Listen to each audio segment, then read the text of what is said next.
Liberals react after Joe Biden pardons Hunter Biden. Secrets exposed. Often imitated but never duplicated. It's your boy Mac Mean, aka God's Work. All right. Double tap the screen when you walk up in here. Wipe your feet. You know what I'm saying? And lefties is losing it again. As we know, Joe Biden pardons his son, shows favoritism, right? So the liberals are basically panicking after he made this move, you know. And showing favoritism towards your kids is, I think that's called nepotism, right? Who am I? Who am I? But a lowly blogger, you know, like somebody that comes out here and gives y'all a good game. A talking game, you know what I'm saying? They call that the gift of gab, all right? Is there anything wrong with Biden giving his son a pardon, y'all?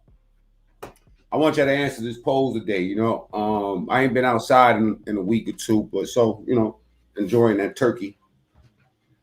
All right. And some of you people are turkey ass niggas. All right. Share this video. We about to get to the Lord's beckoning. But first, I have to remind you niggas to stop talking shit, man. Niggas is talking shit.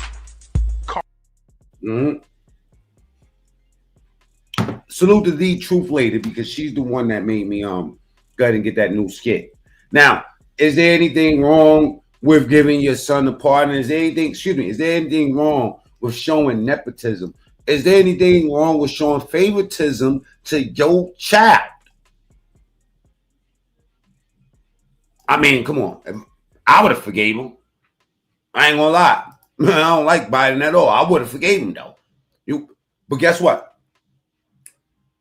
I ain't the president, so I don't count. You know, when you got a president showing favoritism towards their children, it could get iffy. Rusty, Blizzard Man, my brother, Lanskeezy, Barra, Bentley, my brother from day one. We grew up together, me and Barra. You know what I'm saying? Like DBC, all right? There's nothing wrong with showing nepotism. I don't think, you know what I'm saying? As long as you ain't the fucking president, you know? Now, the lefties, like I said, they still losing this, so I got to show y'all some major crash outs by these Democrats, you know? And Joe Rogan is back on the hot seat with the liberals, who practically riding his balls again, you know what I'm saying? So I'm kind of like interested in what the hell they got going on out here. Like I said, I ain't been out here in almost 2 weeks. I had a lot of Lord's work to do, you know what I'm saying? I want y'all to sit back and enjoy this show. But you niggas better stop talking shit too, because we going down the rabbit hole today. Niggas is talking shit. Call now. Type of show today. I'm gonna let y'all know, okay? Oh shit, my man DS Ross in the building. You know what I'm saying? Tap in, bro. I'm sorry I have been out the loop. I had to deal with all this funk shit going on out here, plus a lot of family funk shit, you know. That family funk shit is crazy. It's different, you know what I'm saying? All right, let's see what the algorithm got for us today. All right, niggas is talking shit. Call now. Off top. Sup, fool? All right, it's that type of show. Like I said, we're gonna get to it right now. You know what I'm saying? But first, now, I mean, before we start, we gotta really get into it. Walk that trick, y'all hear? Walk that trick, yeah, walk that trick, yeah. Rusty, what up? They don't hear me. Monique, what's up, baby? Get him, whoop that trick. Get him, whoop that trick. Get him, whoop that trick. Get him, whoop that trick. Get him, whoop that trick. Boom, boom. Oh, shall find it, man. Find it. Speed it up. Speed it up. There you go.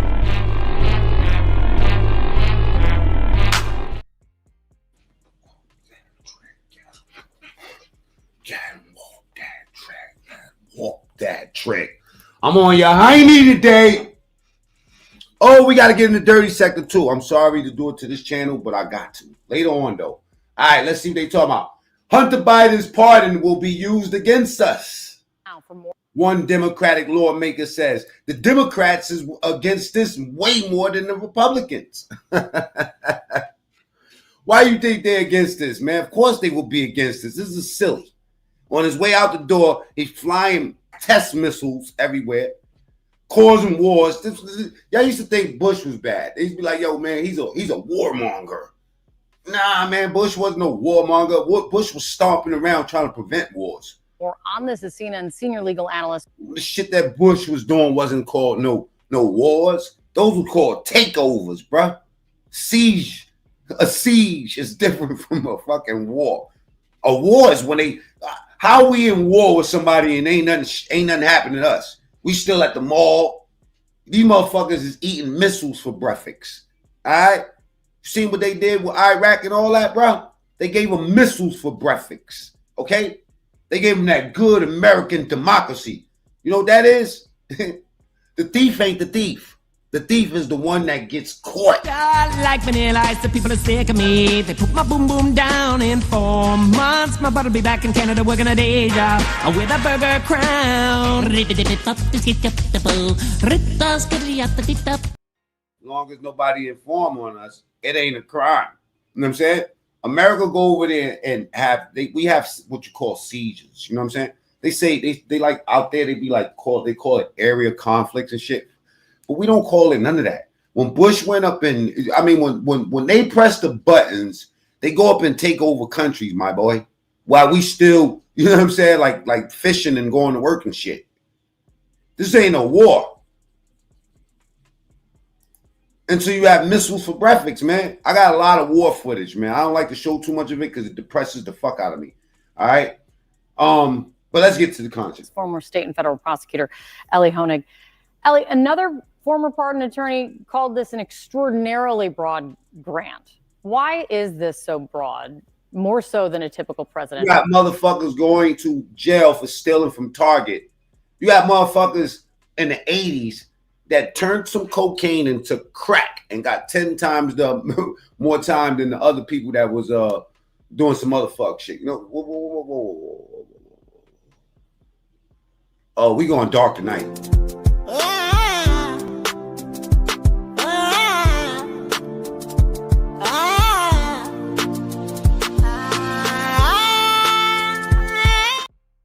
Whatever happened to those kids in Africa that used to have the flies on their face? I wonder how they're doing.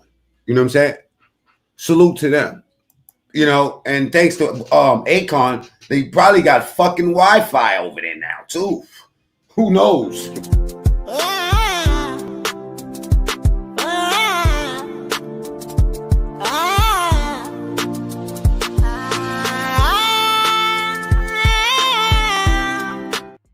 Boy got talent.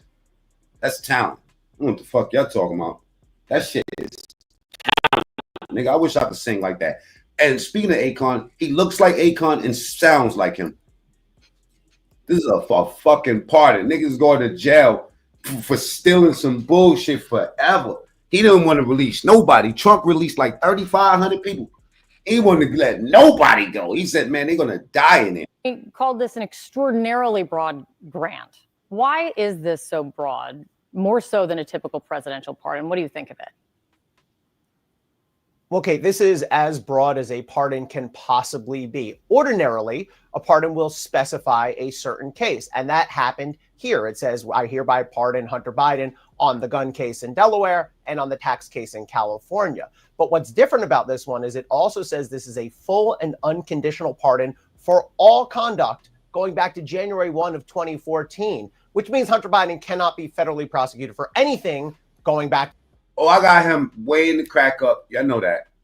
I got the video of him weighing the crack. He had 20.6 grams of fucking crack. This boy got fucking Newport boxes around him and a goddamn Roach Motel. To 2014. Hunter Biden. Yes, him. I got his whole history. See, y'all, you know what it is? You know, before we really get into this, right? We got to go back down. We got to go to the rabbit hole real quick. Let me remind y'all. Hunter Biden is, okay? Because some of y'all knew, and some that Thanksgiving food is probably still going to your head.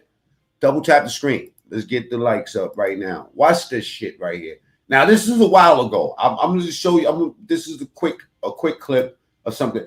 When a reporter asks him, what type of crack do you normally smoke? You know. Could you please, I'll answer your question if you be quiet and let me make a statement, okay? What kind of crack do you normally smoke, Mr. Biden?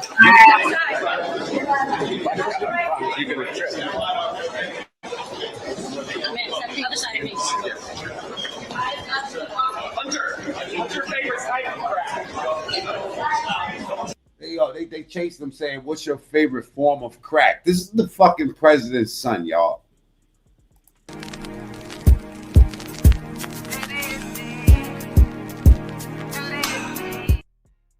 They playing in our face, yo. They trolling us. This is the president's son. You never heard in your entire life a president's child going out this bad. Now, this is even worse, what I'm about to show you right now on Hunter Biden. 2 years ago, I did a video. I called it, the title of it is called, type Mac mean, watch Hunter Biden smoke crack like Pookie. Yo, this man is running guns. This motherfucker's grabbing. Yo, I was mad at Trump by saying, yo, grab him by the pussy. Hunter Biden is grabbing these hoes. He running guns, drugs, all type of shit. Yo, young man, this is not, look, listen, for y'all that's not understanding what I'm saying, this ain't a dude that just, ran a traffic ticket or something. Nah. It says right here. And this right here, this valuetainment, a year ago, Hunter Biden spent $872,000 on hookers. He spent 82 bandos on crack alone. I got the receipts. Watch this shit, man.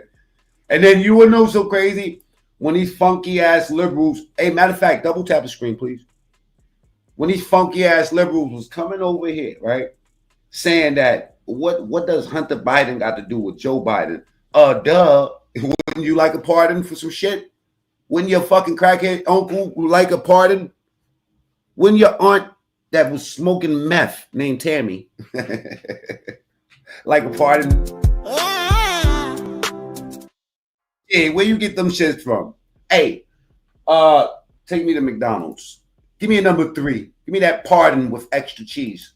Spent $872,000 on hookers, porn, and sex club membership. This is according to Newsweek. Can you pull up the Newsweek item, please? Okay, here we go. Some of you guys that claim you party hard, you ain't got nothing on Hunter Biden. Hunter Biden has been in. Word, they don't party like Hunter. I need everybody double tap the screen for me, please. Share this video if you can. Share it on Facebook, share it on Instagram. If y'all do whatever what type of social media you do, or just share it in your messages. The people that's into these type of conversations. All right. All right, Captain Obvious in the building. Salute. Black Ganistan, salute. Monique, what's up, baby? And DJ Artie up in this joint. Okay. Indicted on 9 tax charges, including 3 felony charges and 6 misdemeanor charges. The indictment alleges that Biden spent hundreds of thousands of dollars on lavish lifestyle, including drugs, escorts, and girlfriends, luxury hotels, and this was 11 years ago. Rental property. 11 months ago. These exotic cars, clothing, and other items of personal nature. The charges relate to a period between 2016 and 2019. Prosecutors claim that Biden used various deductions to avoid paying taxes, including categorizing expenses such as his daughter's law school tuition, house rentals for his girlfriend, and payments to escorts and dancers as business deductions. The indictment also states that Biden spent $10,000 on a sex club membership during this time. Oh my! So here it is. These are actual numbers, by the way. Let's go through them. Listed this in is the broken indictment down. Are the following alleged payments. Number 1, various women, $683,000. Look at this shit. Holy. Clothing and accessories, $397. Educational purposes. Who the hell knows what that means? What? $309,000. Health, beauty, and pharmacy, $237. Telephone, 118 bandos. But pharmacy could mean a lot of different things. What do you think? Miscellaneous It's a lot of retail condoms. purchases, $230. Food and groceries, $214,000. Beauty, $237,000. Clothes and accessories, $397,000. ATM withdrawals, $1.6 million. man. $36,000. Grocery and restaurants, $214. Insurance, Eats. $203. Adult entertainment. You got the adult entertainment, $189. Okay, that's a pretty big. Now, budget. what's the difference Legal- You see this shit, Octavius? between and adult accounting entertainment fees. and various women? Who knows, man? Rehab. By the way, look at rehab. $72,000. Rehab, 72 fucking bandos. Credit card For drug and alcohol. payments, 58. Advisors from Wells Fargo, 53. Entertainment, 24. Sports and recreation, $23,000. Total payments listed in the indictment amount to $4.9 million. Wow. $4.9 million. So, Vinny, your thoughts on this story? Well, first of all, I mean, every month or every 2 months something is coming out about him. I think the timing of this, what people need to realize is, I think this is for this to come out because his father, I think, 2 months, and he's not slowing down. He does not give a flying fizzuck. Rob, is somewhat going to be connected to some of this money because last week we heard something about him getting payments of $1,680. I think the timing of it is good because they're going to tie in Joe Biden and say, oh, listen, we're not just going after Joe Biden. We're going after Trump as well. And this is, I think, one of their plots, Pat, to get to the point where they're going to say he's not going to be able to run. And this is going to link into his father. But going back to Hunter, bro, is it just like me or they should be telling him to shut the hell up? Because he did a Moby, Moby, the singer. He went on his podcast, I think, yesterday. Moby has a podcast. Moby has a podcast. Yeah. Is that the one? Yeah. And he was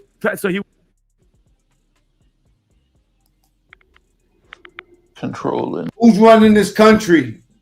Please. I think that we have nobody at the wheel right now. Nobody. Literally. he was saying something. There's not much difference from that when Fox went on a tear that I was in some way connected to funding. By the way, he's on drugs when he's on this thing, for sure. That I was funding the Wuhan lab to create COVID. Yeah, he was. All right. Listen. Let me just show y'all some Hunter Biden smoke crack. Because some people just don't believe me, man. Star from the Star Report. I remember when this story first came out and shit. You know what I'm saying? Like a lot of people didn't want to cover this because their channel was getting you know what I mean? Like they was taking the hits. Mac Mean, did not give a fuck. So you could go look up that video. It's called Mac Mean watch Hunter Biden smoke crack like Pookie from New Jack City. All right. Now check out that. Let me give y'all a little taste. Like Hunter Biden had his little taste. You know what I'm saying? And yeah, we're gonna get dirty sector, you know what I mean? After like an hour, I'm gonna address all of these personal issues and shit stuff like that. Cause niggas is talking shit, man. Niggas is talking shit. Call now. Yeah, we'll get to that later. Yeah, Hunter Biden smokes crack like a. Now I always bug out because he is ass naked up in here.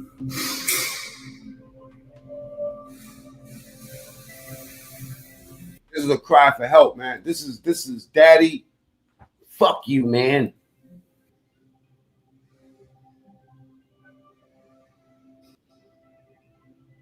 Hunter Biden filmed himself smoking drugs during detox after his dad gave him $75,000. Listen to this. Look at this, Hunter Biden. I got more. It gets worse. Double tap the screen. Let's get the likes up. If you still on that Trump train, type ones in the chat, man. Spam the fucking chat with ones while we watch Hunter Biden smoke crack. Is that a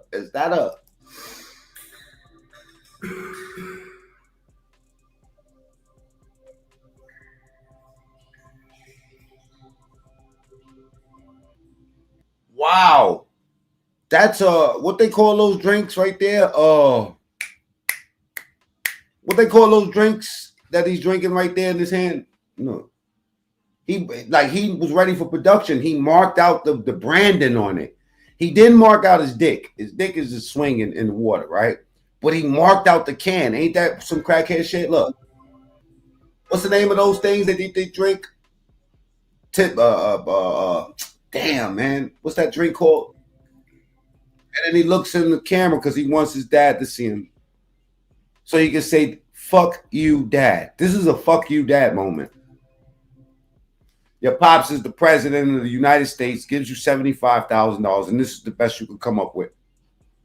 What's the name of that drink in his hand, y'all? White Claw. He's drinking a White Claw. Do you see them? He marked it out. He doesn't want you to see the label of the can, but he doesn't mind you seeing the crack that he's smoking. Nor his dangling member in the water. If y'all on, yeah, that's definitely a White Claw. It's definitely a White Claw. But look, y'all really don't know my show if you don't know that it's about to get way worse. Now look at this guy. Hunter Biden films himself weighing his crack. Look at this shit. Like he's arguing with a fucking whole dope head in the fucking spot. And you seen that suit that he had on when the reporter was asking him what sort of crack he smokes? He was dapper. This right here, he's Dr. Jekyll and Mr. Hyde. This is why we care about Hunter Biden. No, I just made the bag. It's 2.06. 2.06, she weighed up the bag is what she cried. That's clearly 21.0. So I don't know what the hell they talk about. They definitely not from the hood. Hold up. And that looks like the typical scale that you would get from your neighborhood dope man.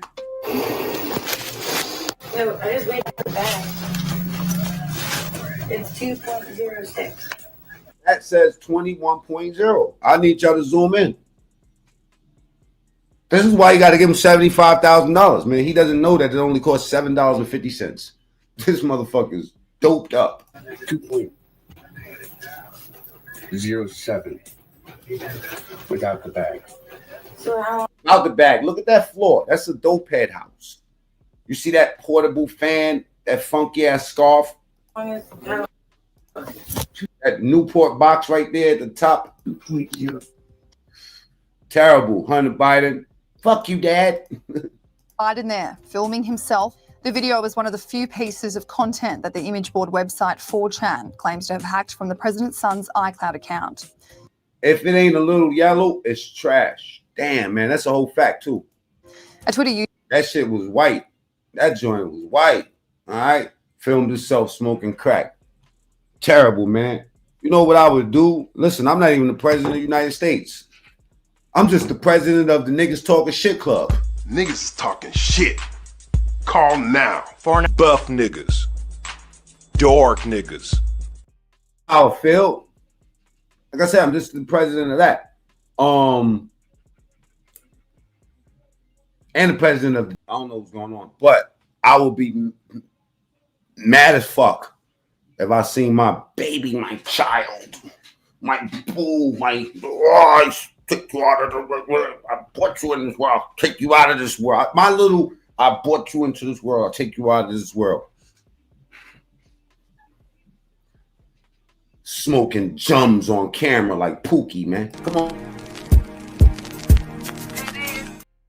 Anybody would be offended because who the fuck is smoking crack these days? Pieces of content that the image board website 4chan claims to have hacked from the president's son's iCloud account. A Twitter user under the name of NJ Gloper posted the video of Hunter. It sees him filming himself with a cigarette in his mouth. He then flips the camera to film the scales in front of him. As you'd expect, the video has been making the rounds since it was put up. Donald Trump Jr. reposted the video from Benny Johnson's Twitter page and wrote, "Imagine the things he decided may be a bit too much for film. Also imagine the coverage if this was me." Donald Trump Jr., home run. Ian Hayworth tweeted, "The smartest..." You're on that Trump train, type 1. They out here fear-mongering. My mother sends me a video, right? And she goes, "See, look at your boy," referring to Trump. Okay? My mother's just, my mother was like real, my mother's like real African, like into the, my mother says that in Africa during apartheid, we couldn't eat, use certain products and stuff. So my mother's highly that, right? So, and me and my mother have the best conversation. Cares a lot. Okay? Look at your boy. He's about to give the white people money and say, fuck the black people. She sends me a TikTok video.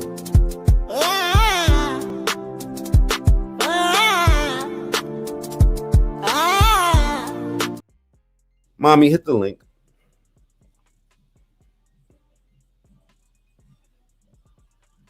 I said, Mommy, that's false. And I wouldn't reference a TikTok video, Mom. Okay? So they're going to give the money to the white people, reparations, like. Said, no, that's not what I had to go fact check it. I said, Mommy, this is what's going on. Right?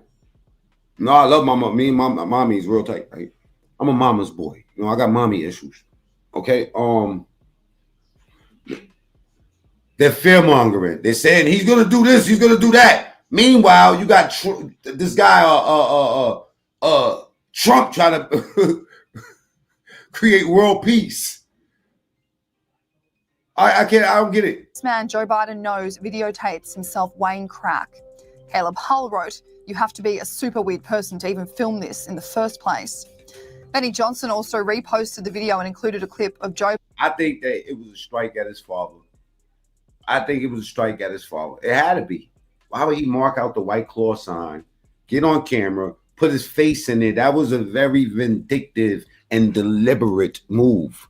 That's what that was about. That was about, I'm striking out at my parents, and that's it. And then you have his enabler, which is his father, pardon him for a bunch of shit, knowing that America's in a position where they want to see that happen for us. It seems as if y'all, the Democrats did everything for their own selves and other countries and said, fuck us. Joe Biden from the archives in 1991, discussing his tough thoughts on crack users.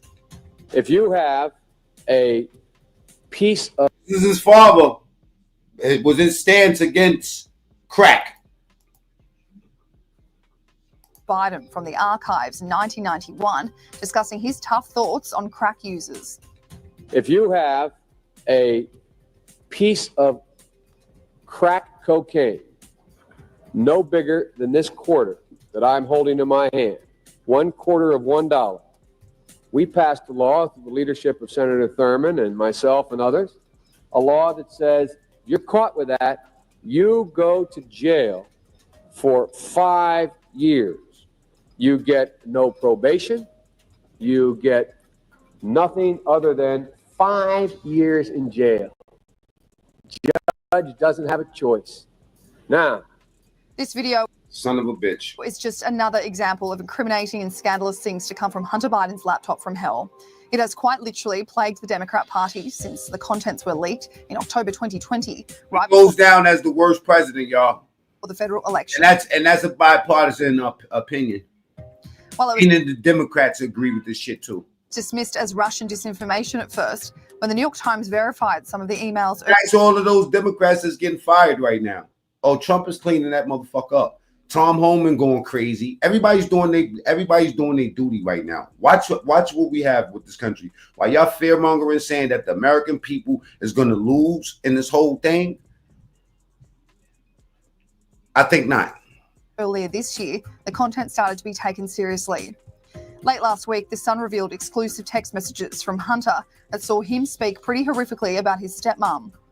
In a text to his late brother Beau's wife, Hallie, who Hunter actually had a romantic relationship with after his death, he calls his stepmom, Jill Biden, a selfish, we see you, Andrew, silly, entitled expletive. Around Christmas time in 2018, he also swore at Jill as the now First Lady attempted to get Hunter into rehab for addiction. The Sun also reported, yeah, he's a crackhead. You know what I'm saying? It is what it is, right? But, I mean, like I said, I will forgive my son because I do believe in nepotism. It is what it is. Yeah, I mean, you work hard to get something and, your son didn't work for it, but fuck it. Come on, son. I didn't work for it. You know what I mean? I hustled. I put myself in the right positions. All right? Sometimes the more qualified person just don't make it. Let's just keep it real. It's not about what you know. It's about who you know at the end of the day. But not for a president. You took a different type of oath. And really before then, because before then is going to be precluded by the statute of limitations. And as you said before, the only historical precedent, the best historical precedent for this is the pardon of Richard Nixon by Gerald Ford, which has similar language that says full and unconditional pardon. So Joe Biden has pushed to the absolute outer limits of the breadth of the pardon power here. And as you've heard, in the political sense, there's been a lot of reaction to this quickly, and there will be more today. But looking at it kind of in the, keeping it in the legal sense, past presidents generally have cited how pardon recipients have accepted responsibility for their actions as a reason to grant them a pardon. Biden is not here. He called it a miscarriage of justice that Hunter Biden was unfairly singled out, which is something that one of the qualifications for the pardon is that you're actually doing different shit and you're not doing the same thing. But Hunter Biden just piles the charges on. I didn't even know to today that he had gun charges because I really don't pay attention to Hunter Biden. We have heard Donald Trump lean into before in targeting the Justice Department and the so-called deep state. Does Biden, in this move here, give Donald Trump new cover for whatever? Okay, Trump pardoned real criminals, Zachary. Fine, that's fine. You know what I'm saying? But none of them was his son. Pardon action he decides to take in the future. I mean, what's the point? What personal interest would he have in criminals that's not related to him? You know what I'm saying? He got a billion reasons why. You know what I'm saying? Like why he pardoned those people that none of them was related to him. To be sure, Kate, we're already seeing that. The first reaction from Donald Trump and his team essentially is what an injustice. Now we get to do the same thing, which is sort of an interesting twist of logic there. But without question, I mean, look, there has long been a fair debate, fair on both sides, about whether Hunter Biden is being treated overly leniently or overly zealously because of his status. Again, one of the qualifications is that you're actually doing different things, not making the headlines and going viral every 2 months. As Joe Biden's son, I think there are points to both sides of that. But what I think is not disputable is that this is a historic act of political nepotism. This is the granting of a pardon by the president to his son. Joe Biden even says, if you really parse his statement, he acknowledges that a substantial part of this is because Hunter Biden is his son. And that will land Joe Biden on a historic list that he probably doesn't want to be a part of, along with Bill Clinton, who pardoned his half-brother, Roger Clinton, along with Donald Trump, who pardoned Charles Kushner, who is the father of his own son-in-law, Jared Kushner. So I'm sure Joe Biden understands the historic implications of what he's done, and now he's earned his way onto that list. I want to read you something that the Democratic governor of Colorado, Jared Polis, posted about this. He's not okay with the move. He wrote in part, "I'm disappointed that he put his family ahead of the country. This is a bad..." Hold on for a second. You know what? When y'all come to this chat, right? You liberals, you know what I mean? Super hyper emotional, as if you don't understand that Trump is now the president and stuff like that. Y'all give me a certain type of vibe. A certain type of vibe. And I'm going to show you what type of vibe you guys give me in a second. And a lot of people is going to relate to what I'm going to show them. Precedent that could be abused by later presidents and will sadly tarnish his reputation. Does this damage the justice system? Well, I totally agree with the governor that this pardon will tarnish Joe Biden's legacy. I mean, Joe Biden, let's be clear here, he lied to us for a long time. He said categorically, I will not pardon my son. He said, I will take it off the table. And he couched it in very high-minded terminology. I respect the Justice Department. I respect the jury's verdict. Well, now he's gone back on that. I don't know how many people actually believed him. I certainly didn't. There's tape of me saying there's no way. They changed his mind, just like they changed their political standpoints conveniently. Just like they changed their promises conveniently. He's going to make good on this. He's absolutely going to pardon Hunter Biden. But as to whether this tarnishes the justice system, they always knew that Hunter Biden was going to be pardoned. They always knew. Everybody always knew. I mean, like, even no matter what he said out of his mouth, there's a lot of things that Joe Biden said out of his mouth that he just said stand on. Okay, says right here, Biden was always going to pardon his son. Let's see what they're talking about here. All right, let's see what they mean. Let's see their angle.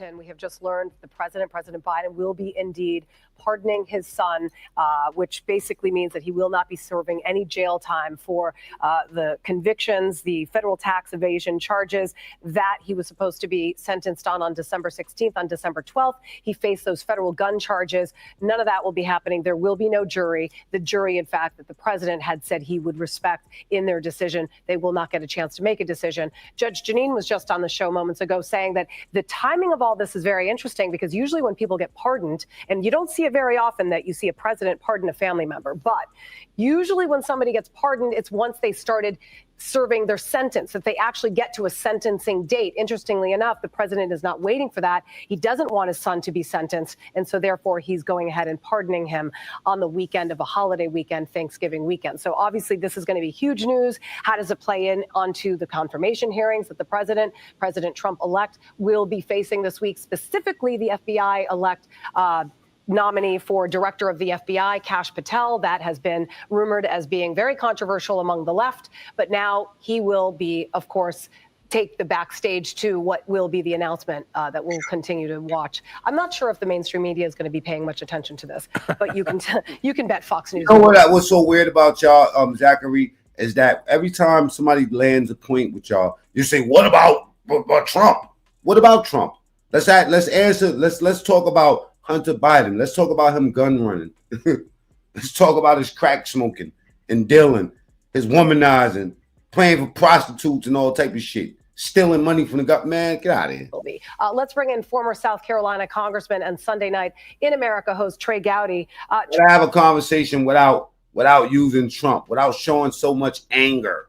This is how y'all look. Let me show you how they. This is how they look to me, man. Watch this, y'all. Entitled, bothered, angry, upset. Salute to the Officer Tatum. Check this out. They still going hard. These people is even acting as if Trump is not the president. And my debt was all forgiven. Now watch how calm she starts out, but watch where it goes. Under President Biden. Okay. From my undergraduate, where I went to the Howard University. Before we go there, double tap the screen, and if get the likes up. If that don't work, then go to the top right, hit the 3 dots. Let's get the likes all the way up. Let's have a like party right now. It says that all I got is 40 likes. You know what I'm saying? Let's get the likes up. Make the like button go up. All right. Double tap the screen. If you're on a cell phone, or go to the top right and hit the 3 dots. Okay. Now, watch how it starts out nice all the time. All right, bro, you're delusional. Not that delusional. Check this out. It's 86,000 seconds for you. Time them out. All right. I'll see you tomorrow. And also my graduate, my master's, which I went here to the University of Washington. You came here to watch me talk, okay? To hear me talk, all right? I'm going to start this over. I want to make a point that you Democrats, right? You liberal people, right? You woke motherfuckers. You always start out like you making some sense. Like you really want to have a conversation and get somewhere. But really, you just want to exercise your anger, all right? Here's a fine example of that. I'm a children's librarian, and my debt was all forgiven under President Biden. Okay. From my undergraduate, where I went to the Howard University, and also my graduate, my master's, which I went here to the University of Washington. So I just want to say that the public debt relief, it is real. You're looking at someone who has received it, as well as over 1 million people who have. But I know that it has made an incredible difference in my life. I guess but that's just to say, shout out to that. I curse if I'm not angry. Okay, Zachary, this is not your show. All right. I curse when I'm not angry because that's what we do. Where I'm from, that's what we do. Like we do stuff like Niggas is talking shit. Call now. Buff niggas. Dark niggas.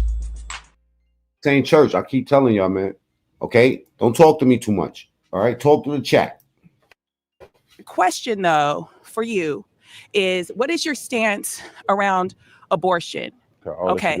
Yeah, it is. Because let me just preface this by saying I'm 51 years old. Okay. I have 2 beautiful children. I have a 14. You look good for your age, boo. 18-year-old and a 6-year-old that I had at 40. You crazy as shit. This bitch is crazy, yo. 44. Yeah. My husband and I, after we had our son, we tried for a long time to have a second baby. You know what? But you are right, man. I shouldn't have timed you out for that. Let me curb my profanity, man. My mother said she don't like when I curse a lot. Mm-hmm. And when I was finally able told you I got mommy issues, man. I got other issues too. Mental illness right here, 101. To have another, to get pregnant again, that child was diagnosed with holoprosencephaly, the most a lobar holoprosencephaly. What? Homophobic? What? Meaning that where the fetal brain is supposed to look like a butterfly, her brain looked like a horseshoe. Okay, so I had an abortion at 17 weeks, and I know that the doctors told me. Yeah, her box don't work no more. I think this is one of her box don't work no more. And she wants to blame the government right now. Watch this. Oh, she go and look at Officer Tatum. He's just sitting there with his hands down, just absorbing all this shit. If I was able to carry her to term, she would probably be stillborn or only live for a few minutes or a few days at that. I made the choice to terminate that pregnancy, and it infuriates me that. Yup. Now, watch. After she says that word infuriates, it's going to go left. There are women and girls all around this nation who are in the same position that I found myself. Man, that box is in prison. In, or these are women or girls who have been raped, who have been molested by family members, and they are being forced because of their zip code to carry these pregnancies to term. So I want to know, how does this keep America great? Okay. If you're forcing girls and women to have pregnancies that they either do not want, cannot afford, or in my case, you are having children that are born with all kinds of abnormalities. Okay, great question. Let me start with the first one. Do y'all think because I didn't watch this far. Do you think that I kind of skipped through it? Will she allow him to answer this question? Yes or no? Type 1 for yes, she will. Type 2 for no, that she won't let him complete a sentence. Because I've never met a liberal that will let you finish a sentence when it triggers them. Do not think that loan forgiveness is fair to everybody. Because what about the people like myself, which my graduate degree I paid off? Mm-hmm. Where's my money at? A lot of these other people that worked while they were in college to pay a debt that they agreed to assume, and they don't get any benefit from I'm a public librarian, sir. See, I told you, he didn't say one fucking word while she spoke. I'm just saying. I work for the people. Me and Kamala have only Me and Kamala have only had one. We've only had one. You see how he just laughed?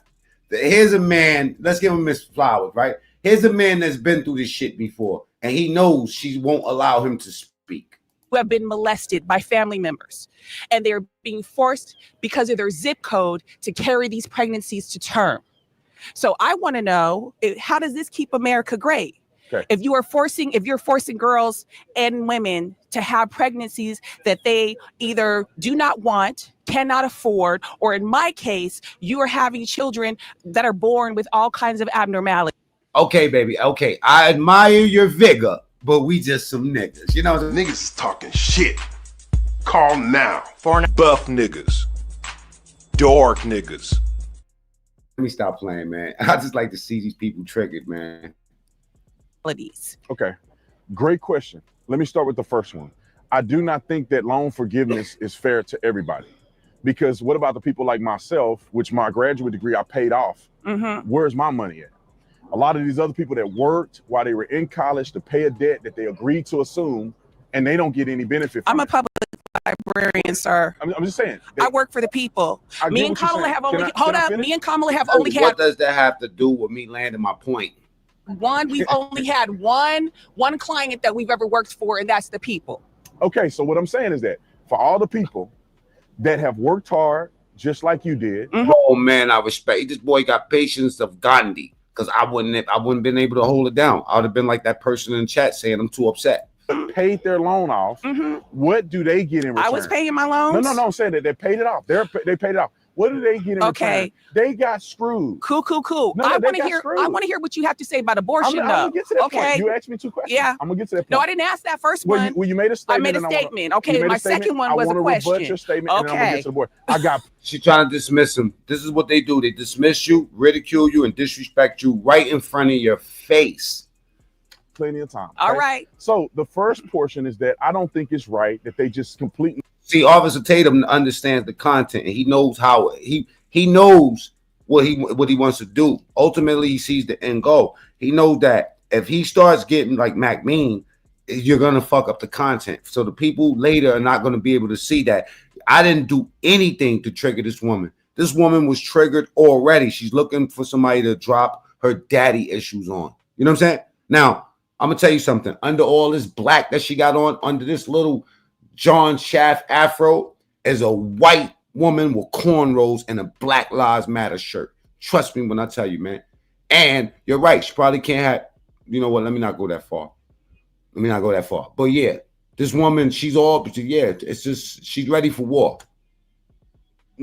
Are going to forgive, and they say they're going to forgive. That's going to go on the taxpayer dollar. They didn't really forgive you. They're going to assume that debt that the taxpayer had to pay for. I'm a public librarian. Thank you. Free. I'm a librarian. I hear what you're saying, but at the end of the day, it's not fair to do that. They're I'm a only librarian. buying votes by saying they're going to forgive your student loan. I'm a librarian. Ma'am, that's not an argument. No, it's a fact. I'm a librarian. Well, they're good for you. Yeah, great. Thank you for your service. Not just good. I love this shit. For Okay, me, can we continue the conversation? It's great. It's great for community. Now, listen, they only did that to buy votes. That's all. Oh, so you're voting. So you're really at the library, working at the library because you love your community. This is crazy. This is the best way you could do. This is the best thing you could do for your community is be a fucking librarian. I ain't been in the library in fucking forever. Who gives a fuck about a library? I hate to sound so ignorant, but yeah, you think them kids in Africa care about a library?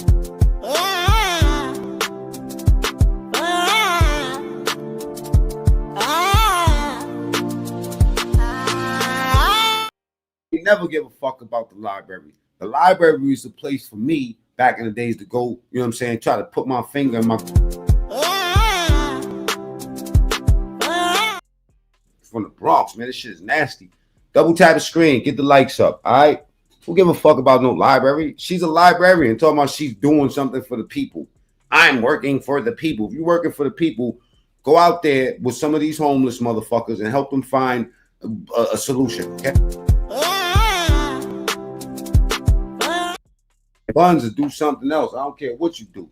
But working at the library, getting paid to go grab books for people ain't doing shit, all right? Unless you're running a program, an after school program or something that's catering to the kids, that works.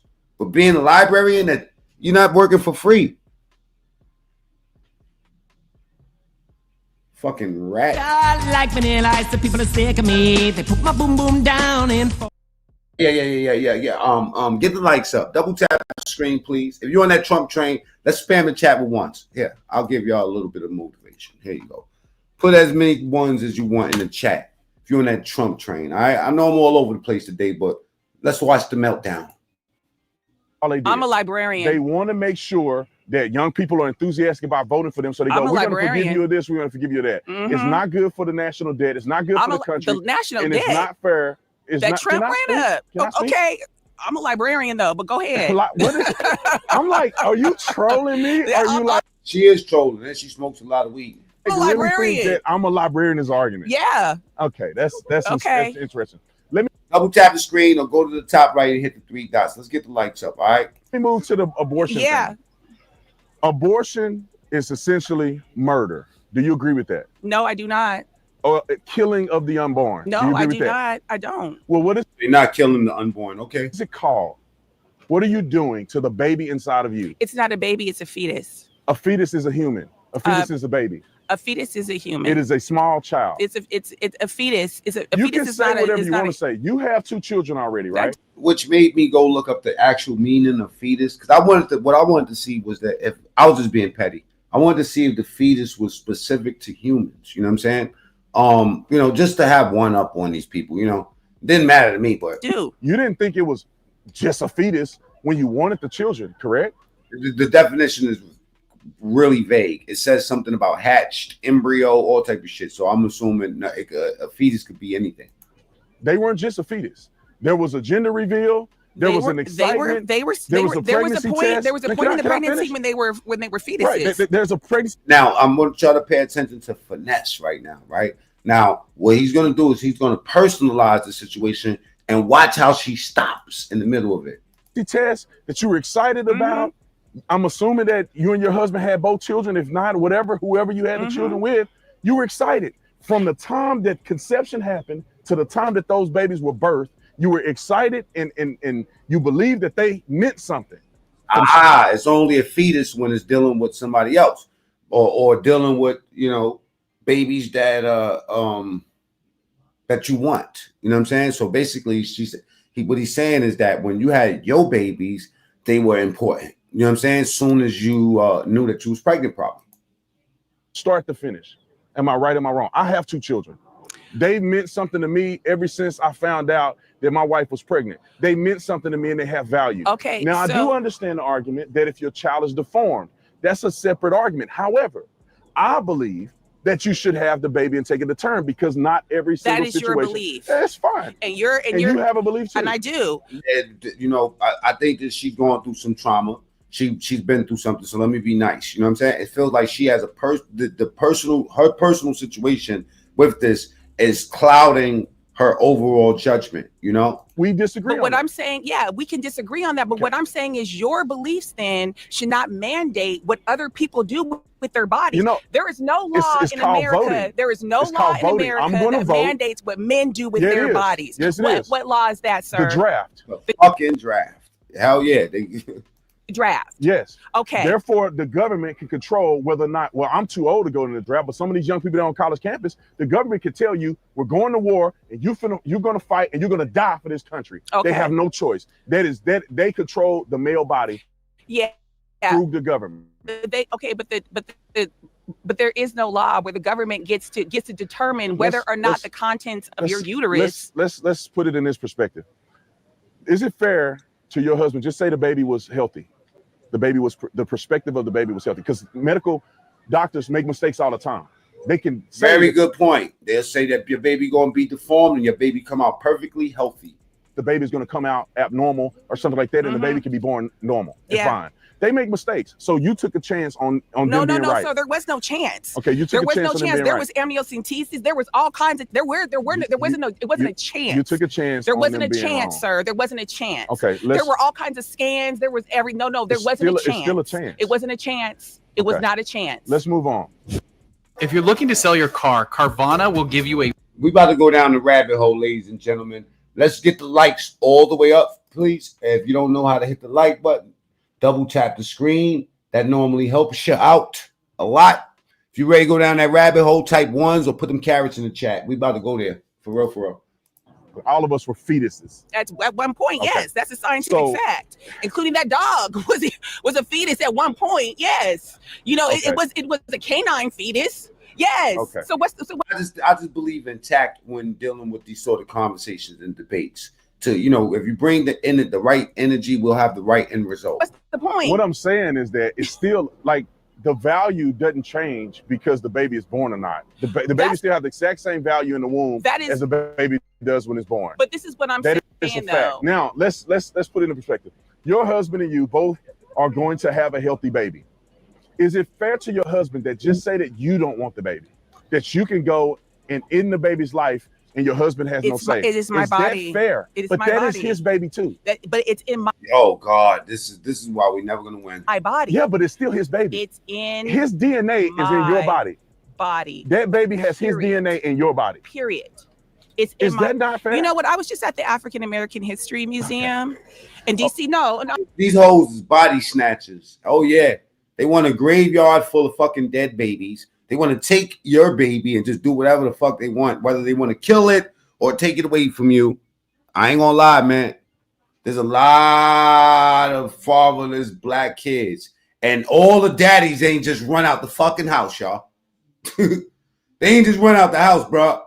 This is a disconnect. Something is wrong out this joint. Trust me when I tell you, but we're gonna get to it. I'm gonna get to my point here.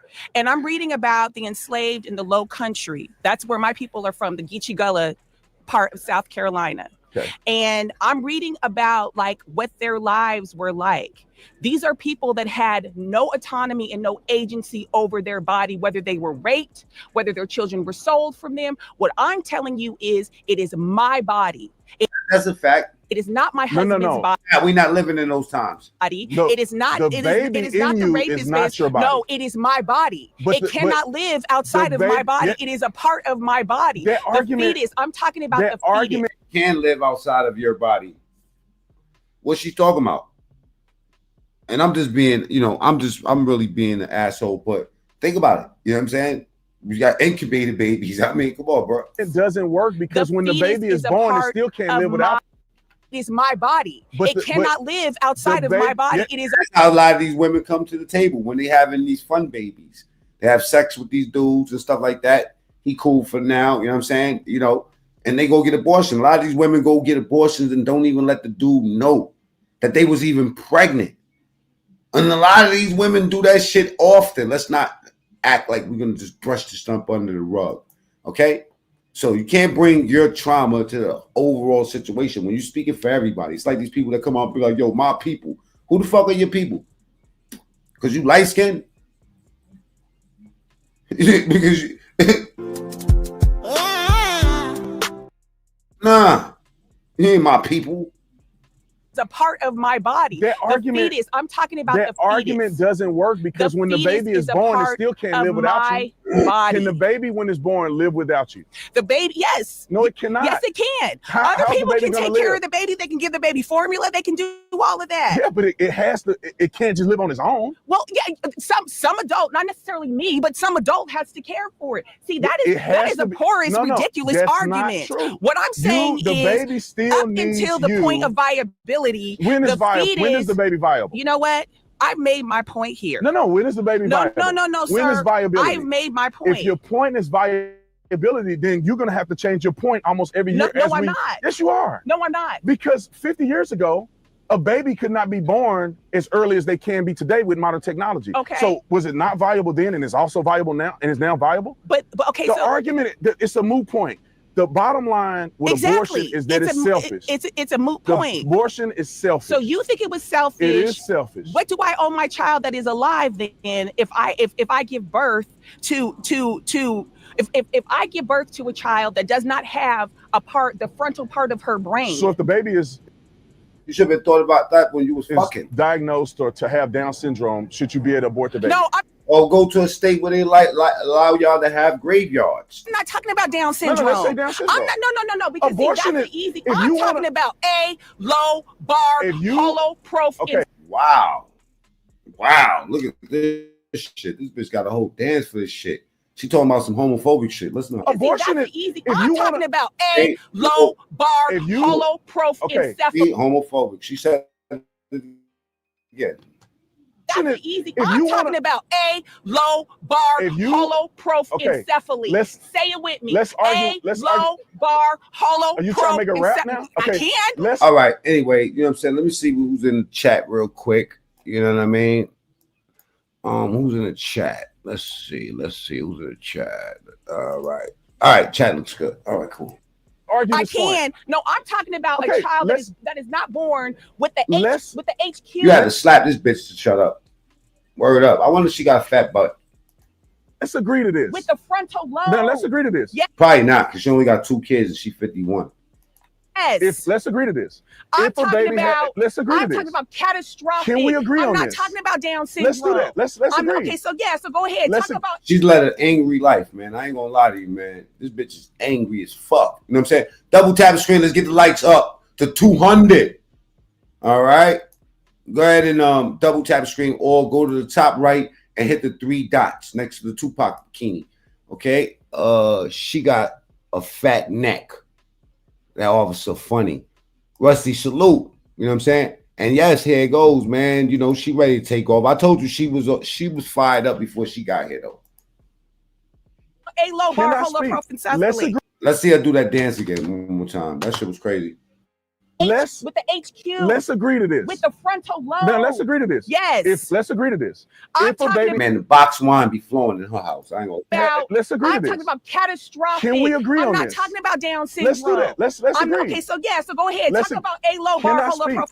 Let's agree. Go ahead. Let's agree real quick. Let's say that every child that is born with that disability, which A means low that bar, they, hollow prof. which I haven't researched it, but let's assume that they may be still born when they're born. Okay. Let's just stick to that one. Every woman who has that condition can have an abortion, and no other women can have abortions. Would you agree to that? No, I would not. So then, what are the other women doing? I believe that So you any get the woman, bump and grind and pump and sweat with no consequences. Is that what you're saying? But every woman who pumps and grinds, there are women where it was forced upon them. Okay, it was girls where it was eliminate. Okay, forced let's upon say them. that those women, we agree that they're exempt. No. But everybody else know abortion. No. They are. Yo, this bitch don't want to agree with nothing. Oh God. There are women where it was forced upon them. Okay, It was girls where it was eliminate. Okay, forced let's upon say them. that those women, we agree that they're exempt. No. But everybody else know abortion. No. Why? Any woman, any girl, for any reason, can kill their baby. That they want She just wants to say no. to have an abortion For should any be reason. allowed to do That's that. insane. That reason is her business. No, it's not. It is her business. It is not your Let me business. tell It you is how- not my business. let me tell you how it you- is It's only her business if she goes and use the hanger, old school style. her business. Let's do some math. Period. Let's Now do you some- know what I got to do. Let's do I got to some go. math. No, because I'm Don't she look like Tupac? a librarian. I got to go and do a librarian thing right now. So peace. Peace. God bless you. God bless you. Okay, now that she's gone, let me. That's some aggressive ass pussy right there, man. I ain't gonna lie to y'all, man. Double tap the screen. I'll do just round as soon as you pull the pants off, man. You know what I mean? Like, share this video, man. Let's get back to Hunter Biden and his many sins. Now, this I know I showed possession, but did he get? I told y'all him smoking crack, right? But it gets way worse. So let's go through it. Let's just twist the knife right now. Ticket? Did he get some jail time? His dad did famously say we need to hold every drug user accountable. We have to hold every drug user accountable. But instead, he got a pretrial intervention. Well, what's a pretrial intervention? It's community service while having your record expunged.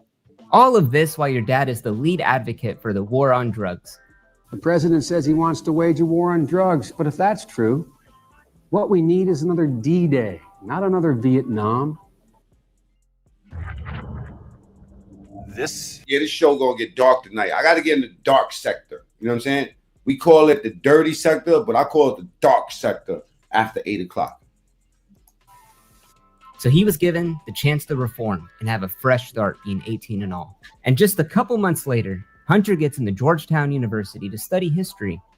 He starts drinking a bit more, starts smoking Marlboro Reds, kind of starts partying more, and also starts to ramp up his cooking habits. Quoted here, "Once I was hoping to buy cocaine, but I was sold a piece of crack, and I wasn't sure how to take the drug. I didn't have a stem," which is a pipe. "So instead I improvised. I Nah, he's an old school crackhead. stuffed the crack into a cigarette and I smoked it. But it didn't have That's called a coolie. much of an effect." Quoted from the New Yorker. Privileged fucking junkie. It's 1993 and Hunter graduates from Georgetown and gets into law school. So he's in law school, he starts partying even more. And while he's partying, he meets a girl named Kathleen. And after a couple of weeks of hanging out, she gets knocked up. And within 3 months of that, they got married. Messy. Hunter eventually graduates law school and he gets his first real job as a big attorney, working for the biggest donor for his dad's campaign, MB&A Bank. And he was making the big bucks. He was making as much money as his dad was being a senator. Come on, man. Come on, man. Come on, man. No, I'm serious. I'm being deadly earnest. And this afforded him the ability to ramp up his habit. Starts drinking from the bottle. And he's doing this for about 10 years. And 10 years later, in 2003, his wife forced him to go to rehab. He was stumbling around. His crack habit was out of control. And within the month of going to rehab, he's attending Alcoholics Anonymous meetings. And Hunter achieved 7 years of sobriety. But then once 2010 came along, Hunter's on a business trip. He's flying home from Madrid. He decides, I'm going to have 3 Bloody Marys. Knocks him back, gets back home. He continues to drink in secret for a couple of months. Eventually told his brother, and he went to rehab again. About a couple years later, Hunter gets a real nasty case of the shingles. Goes to the doctor, and they prescribe him Vicodin. He's taking Vicodin for about a month, but once his prescription ran out, he started drinking again. And while on a month-long drinking binge, Hunter decided he was going to join the military and serve his country at the ripe old age of Fucking messy, embarrassing. 44. And on May 7th, he was assigned to the Reserve Naval Unit in Norfolk. So Hunter gets sworn in from a small ceremony with his father at the White House. And on his first day, Hunter had to submit a drug test. He submitted the test, and then just a few months later, he gets a letter in the mail stating that cocaine was found in his system. And under Navy rules, a positive test triggers a discharge. But he was positive. It was not his fault. It couldn't have been his. So he wrote a letter. He got a team of attorneys together. And they said, y'all hear this shit? He had no idea how this drug got in my system. And he suggested that When I was at the bar, I think I smoked a cigarette from these two black men, and it had to have been laced with cocaine. Why is Ja Rule there? I think I smoked a cigarette from these two black men. Ja Rule and his twin. And it had to have been laced with cocaine.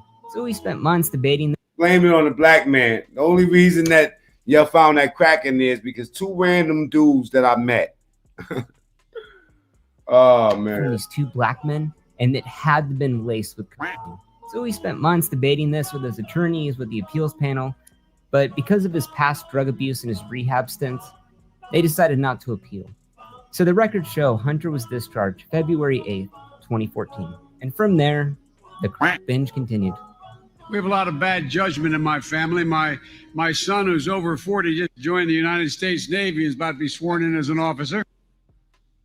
Embarrassing. So just a couple of months later from being discharged from the Navy for using cocaine, Hunter gets a nice cushy job on the board of Burisma. I didn't know all this shit. I know y'all didn't know all this stuff. It gets real messy. With no previous experience and energy, working at the large.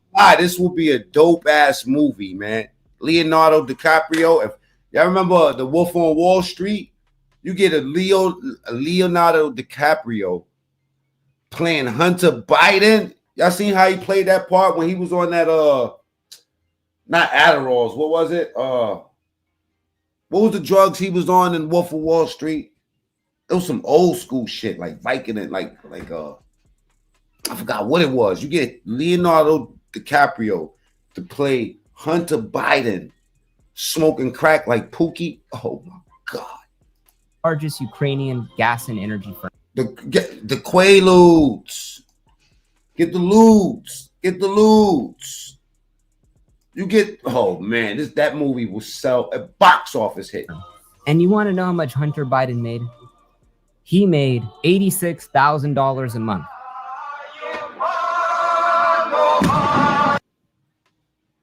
In the list that you gave me of the reasons why you're on that board, you did not list the fact that you were the son of the vice president. Yeah, no. What role do you think that played? I think that it is impossible for me to be on any of the boards that I just mentioned. Dr. Jekyll, Mr. Hyde, you hear how he slur it? Oh man, he got that lockjaw. But I think that it is impossible for me to be on any of the boards that I just mentioned without saying that I'm the son of the vice president of the United States. Maybe this isn't a good idea to go and sit on the board of this Ukrainian company. I said to you, in retrospect, I wish Right, but that at my the judgment. time, you never thought this might not look right. You know what? I'm a human. And you know what? Did I make a mistake? Well, maybe in the grand scheme of. Shut the fuck up. A mistake. That you making bad choice. Oh, Tom Hanks as Hunter would be crazy. Long as he know how to act high. Because this dude always acting high. Hey, listen. Things, yeah. I made mistakes. A mistake and a bad choice is two different ball games. And you know what? Did I make a mistake? Well, maybe in the grand scheme of things, yeah. So right after smoking crack on camera is worse than a mistake. After getting his job at Burisma, Hunter decides, I'm going to get cleaned up this time. So he goes to the sketchiest rehab clinic in all of Mexico, in Tijuana, to get the illegal treatment in the United States using the West Ayahuasca. He goes to get more drugs to get him off drugs. Incredible. African shrub plant.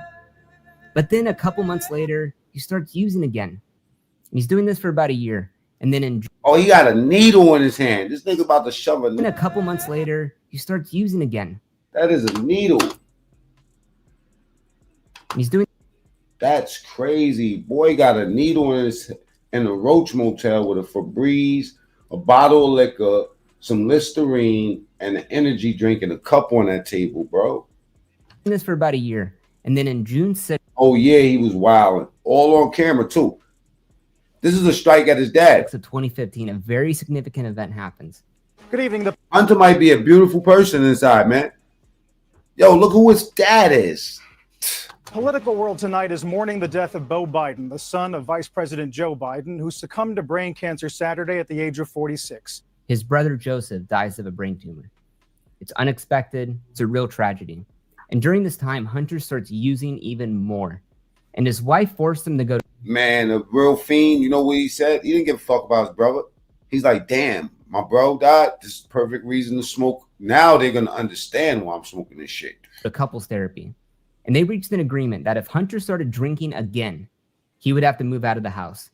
Wow. And the day after their 22nd anniversary, Hunter left his couples therapy session, drank a bottle of vodka, and moved on out. Said, fucked up. A month later goes by of this. He's moved out, and he decides, oh, I'm going to get sober again.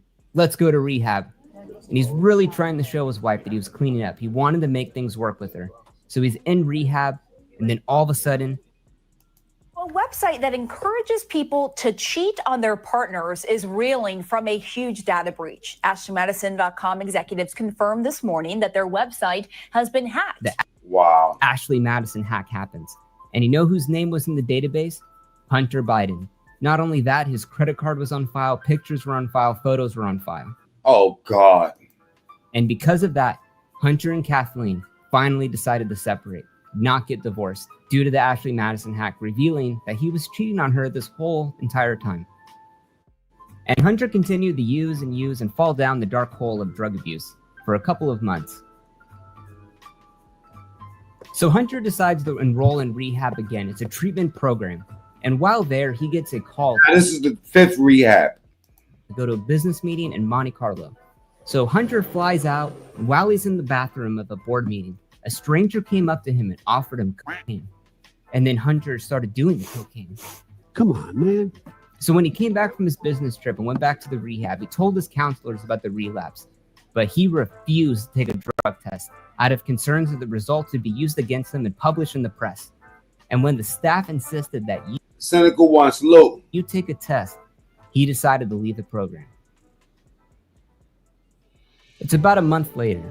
Hunter and his dead brother's widow, Haley, went to the Hamptons with their children, really just trying to get away from it all. And Hunter would spend nights over at Haley's house watching. Man, Hunter is a dirty motherfucker. TV. And Hunter stated, I started to think of Haley as the only person in my life who understood my loss.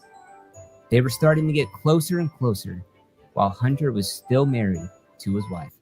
So Hunter, who was already moved out of his marital home with his estranged wife, BMW Shata, Kathleen, somehow kind of dating Baro, salute, his dead brother's widow, Haley, he made plans to go head to a detox center in Arizona. Yo, young one, you ain't blocked, bro. To get cleaned up. While he was on the layover flight, and I don't block people unless I told you I'll block you. You know what I'm saying? So we see you. LA. He got sidetracked. He lost something in the flight. He had to stay in LA for a week. So the minute he got to LA, he walked up to a homeless man and asked him, hey man, you know where I could buy some crack? The man took him to a nearby homeless encampment where in a narrow passageway between the tents, someone put a gun to his head. All right, let me check the likes. Let me see what we doing over here. Salute to everybody, man. Hope y'all had a good Thanksgiving. You know what I'm saying? Hopefully the family fights were real low. Niggas wasn't on bullshit, because niggas do be on bullshit. You feel me? Like, forget it. And niggas is talking shit. Call now. Asked him, hey man, you know where I could buy some crack? The man took him to a nearby homeless encampment where in a narrow passageway between the tents, someone put a gun to his head before realizing that he was a buyer. And Hunter returned a few more times to buy crack that week while partying in strip clubs and nightclubs all throughout LA. And after a week-long crack binge, Hunter decided, I'm going to go just drive to the rehab myself in Arizona while in the midst of a crack episode. So he rents a car at Hertz, takes off on a 7-hour trip in the middle of the night to go head to rehab. So he's driving down Interstate 10, listening to tunes, smoking some crack, and then all of a sudden lost control of his car. Jumped the median, skipped to the stop on the shoulder on the westbound side. His car was totaled. So Hunter called Hertz, who collected the damaged car and gave him a second crash out, literally. Rental. And he told him that there was I bet you didn't know none of this shit. Barn owl that flew overhead when I was driving, and I just had to swerve the car because I didn't want to hit the owl.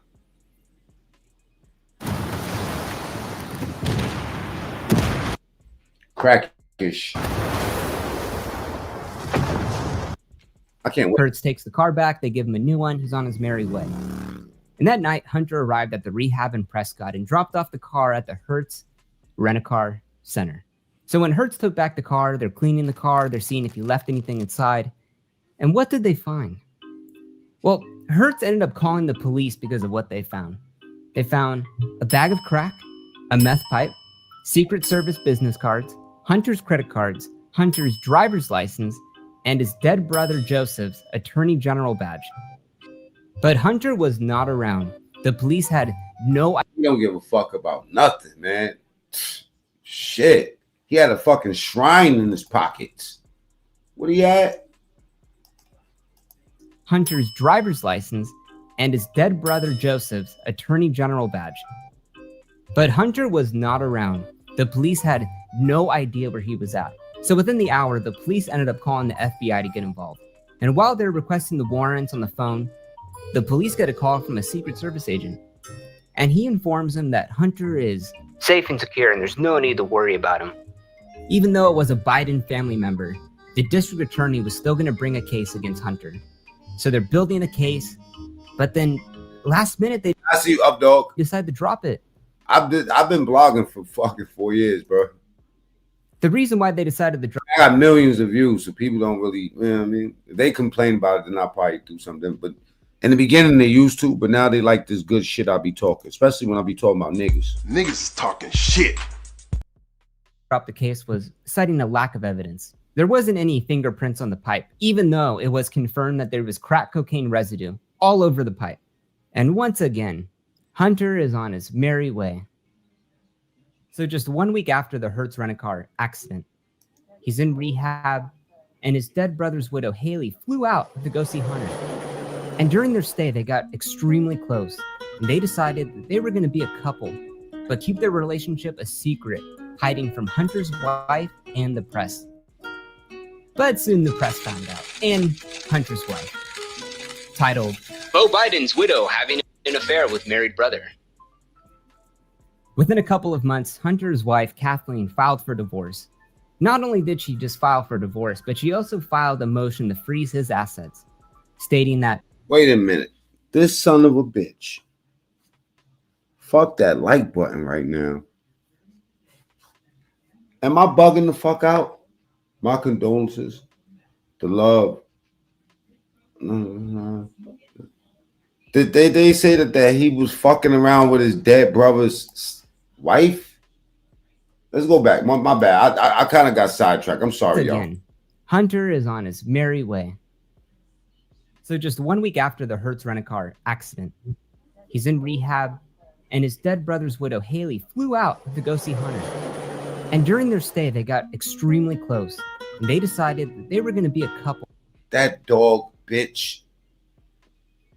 And he's running around with his brother's Attorney General badge. He's a bitch. But keep their relationship a secret, hiding from Hunter's wife and the press. But soon the messy, bro. Found out. And Hunter, what a way to pay your father back. Even though his father's a piece of shit, and his wife looks like a fucking, old purse. You still gotta have his wife. Titled, Beau Biden's Widow Having an Affair with Married Brother. Within a couple of months, Hunter's wife, Kathleen, filed for divorce. Not only did she just file for divorce, but she also... I wonder what his pops was saying the whole time, like, fucking Hunter! Filed a motion to freeze his assets, stating that over the course of the... Your dad brother, cynical, your dad brother, like,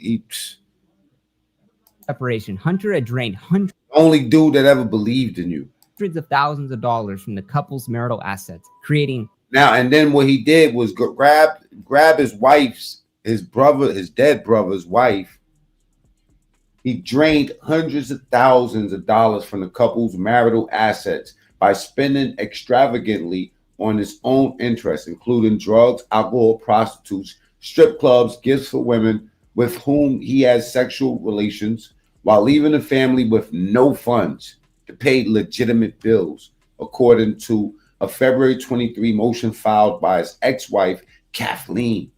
The motion asked the court to stop Hunter from further dissipation of the assets. She had to take him to court and tell him to stop spending all the money, man. We need oatmeal.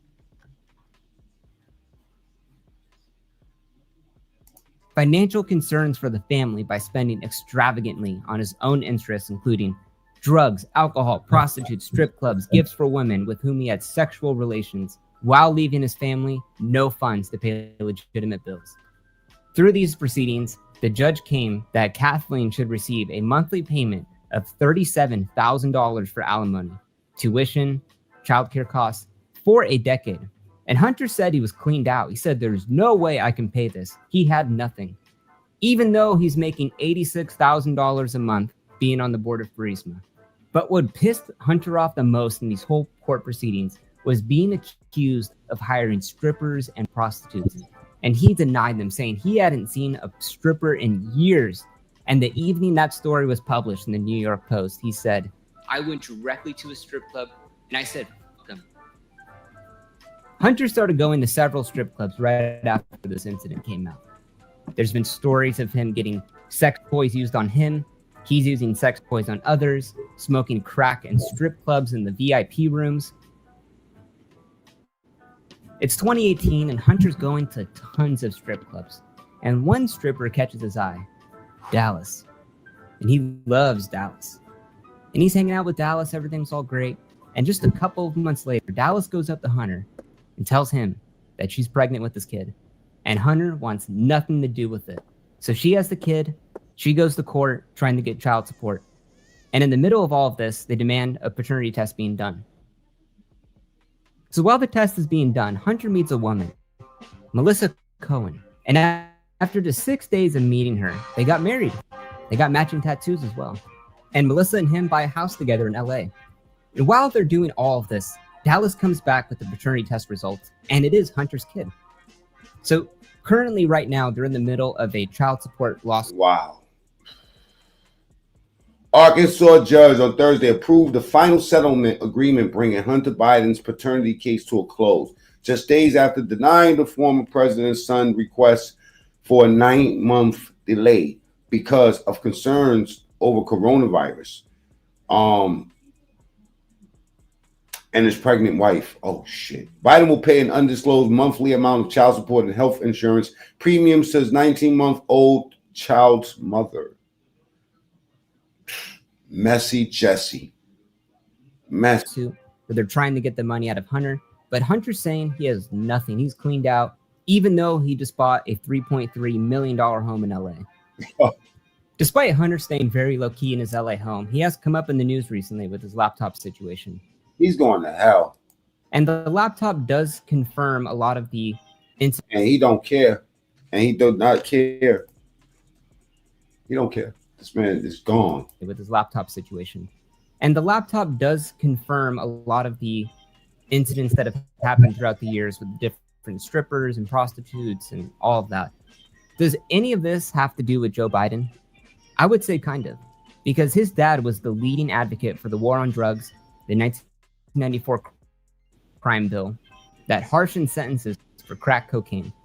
And despite all of that, Hunter has never been to jail. He's never gotten a ticket for any of this, and he's consistently gotten away with it. And I think the biggest thing to take away here is that this is politics. This is the hypocritical stuff that politicians do. Trump does it. Hunter. Joe Biden does it. Come on, man. Obama does it. Everyone does it. Everybody, except for Mac Me. You know what I'm saying? Double tap the screen. Let's get the lights up, right? Let me take y'all here real quick. Kamala, was she drunk? Was she legit drunk? I think they kind of like she looks bad. I ain't gonna lie. She looks bad. I don't know if y'all seen the clip, but we're gonna go to it. Double tap the screen. If you're on that Trump train, let's type ones in the chat. Spam the chat with ones, man. This Thanksgiving, people are going to have some drinks tonight. A lot of people, they are. I know, Vinny, you're not. I'm not. You know, but some people are going to. See, I got the bots in my chat, all right? So prove you're not a bot and spam the chat. Say F you. Yeah, I'll give you some motivation right now. Check it out. F you. All right? You. All right? Now, check the clip out. Y'all tell me what y'all think about this. She does appear to be inebriated. Let's get to it. Engage and inspire. Her neck is 30 years older than her face. Don't ever let anybody or any circumstance take your power from you. You know, what she's trying to say is don't let anybody take your drink away from you. That's what she really wanted to say. Every time we should do that. Let's dub it every time she says. Okay, yeah. oh man, they about to troll the fuck out of Kamala. This is crazy, man. Salute. Let this go out. Oh my goodness. Why they let you This is shoot it? Crazy. To allow something. By the way, this is coming straight. So, and yeah, this is a reaction of the reaction. All right. You know, this is not a deep fake, or maybe this is happening for a different reason. And let me kind of go into this. Maybe this, and nah, we're not gonna go down the rabbit hole yet. You know what I'm saying? She looked bad. I ain't gonna lie to you. You know what I mean? But just crazy, man. Let's get to some lefties losing it, man. Double tap the screen or go to the top right, hit the 3 dots. Suzanne, salute. You know what I'm saying? All right.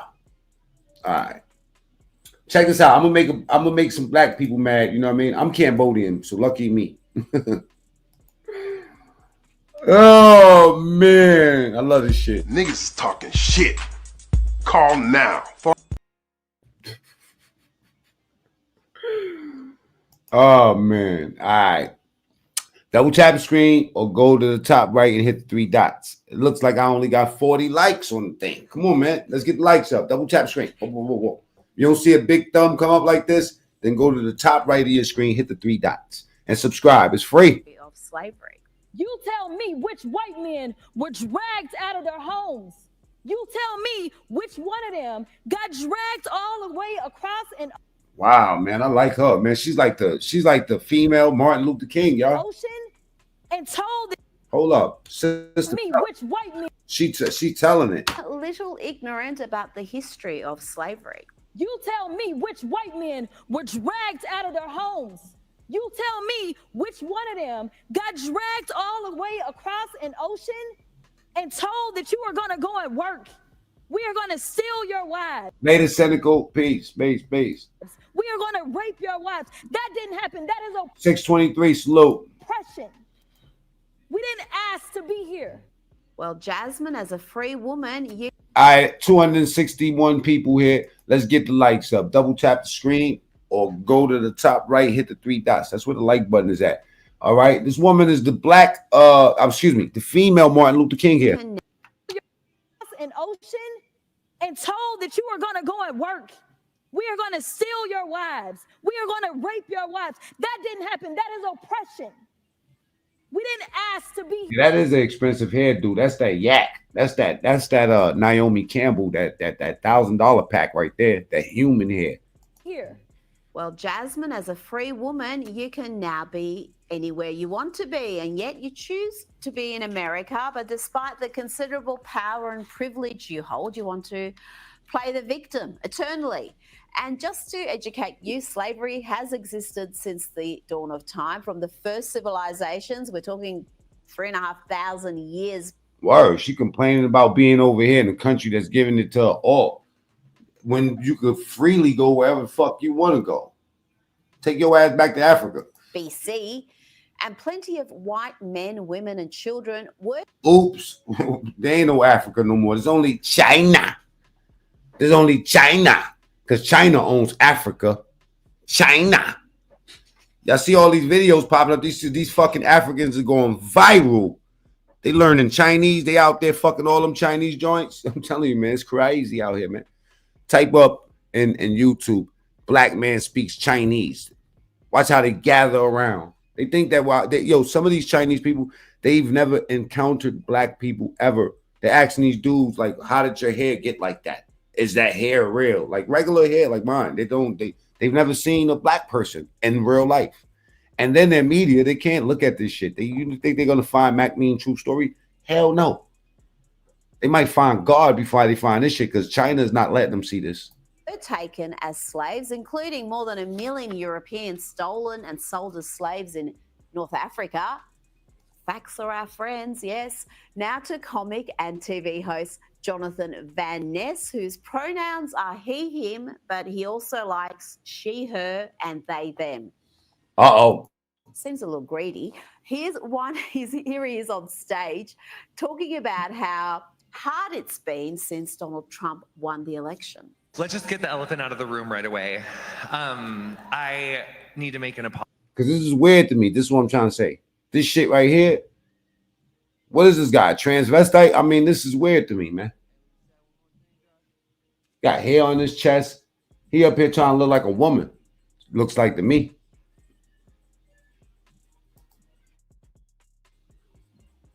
Apology. My dress is way too long. Yeah, man. I don't know if y'all know what channel you're on, but I don't give a fuck about no channel. It's up there trying to look like transvestite. I mean, that's my opinion. Salute to the transvestites.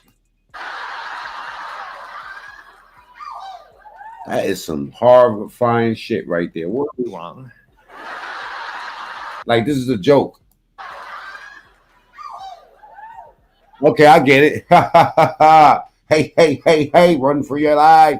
And after what our country's been through this week, you all deserve to see my unfiltered. That's what passes for comedy nowadays, folks. It's grim. I'm saying that's comedy. What's really funny is the Not that funny.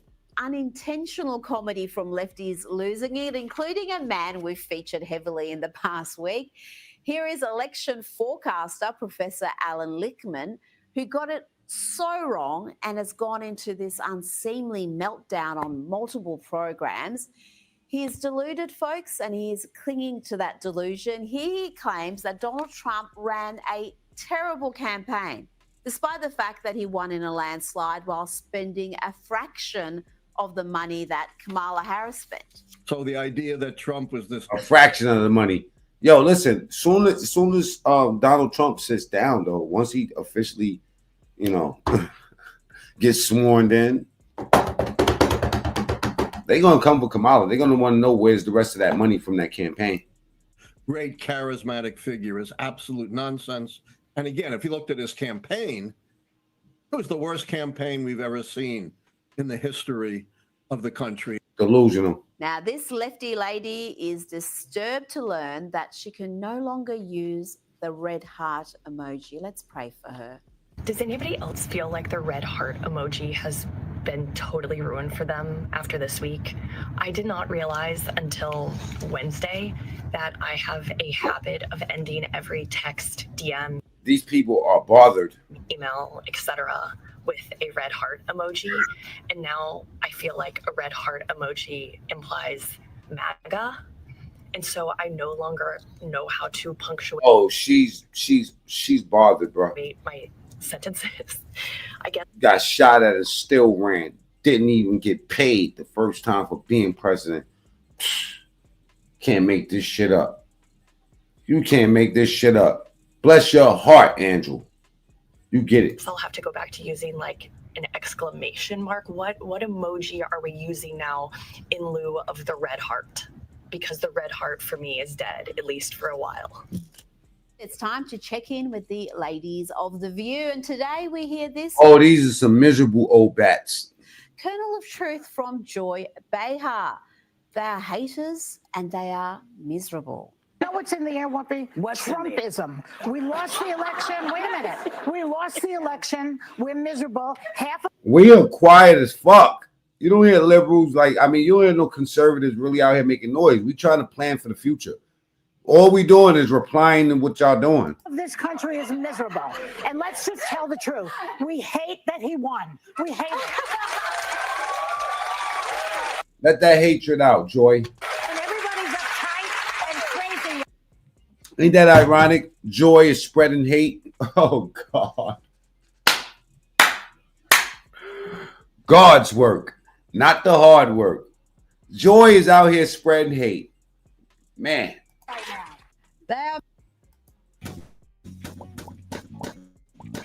Salute to those that got premium. You know what I'm saying?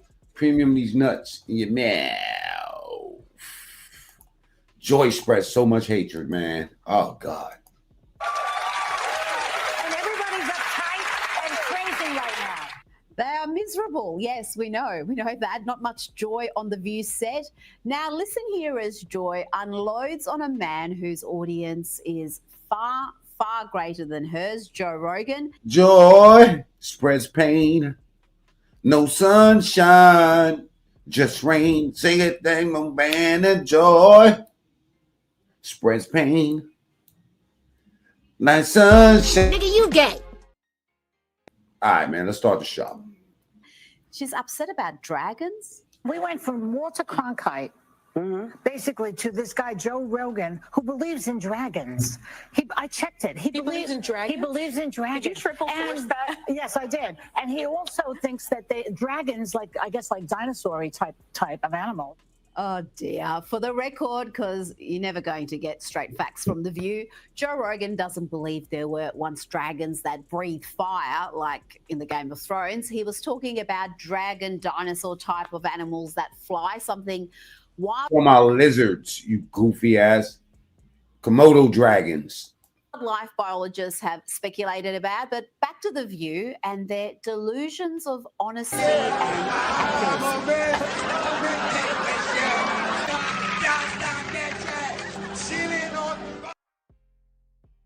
I think that that's why people like our show, because they know that we are checked by ABC News.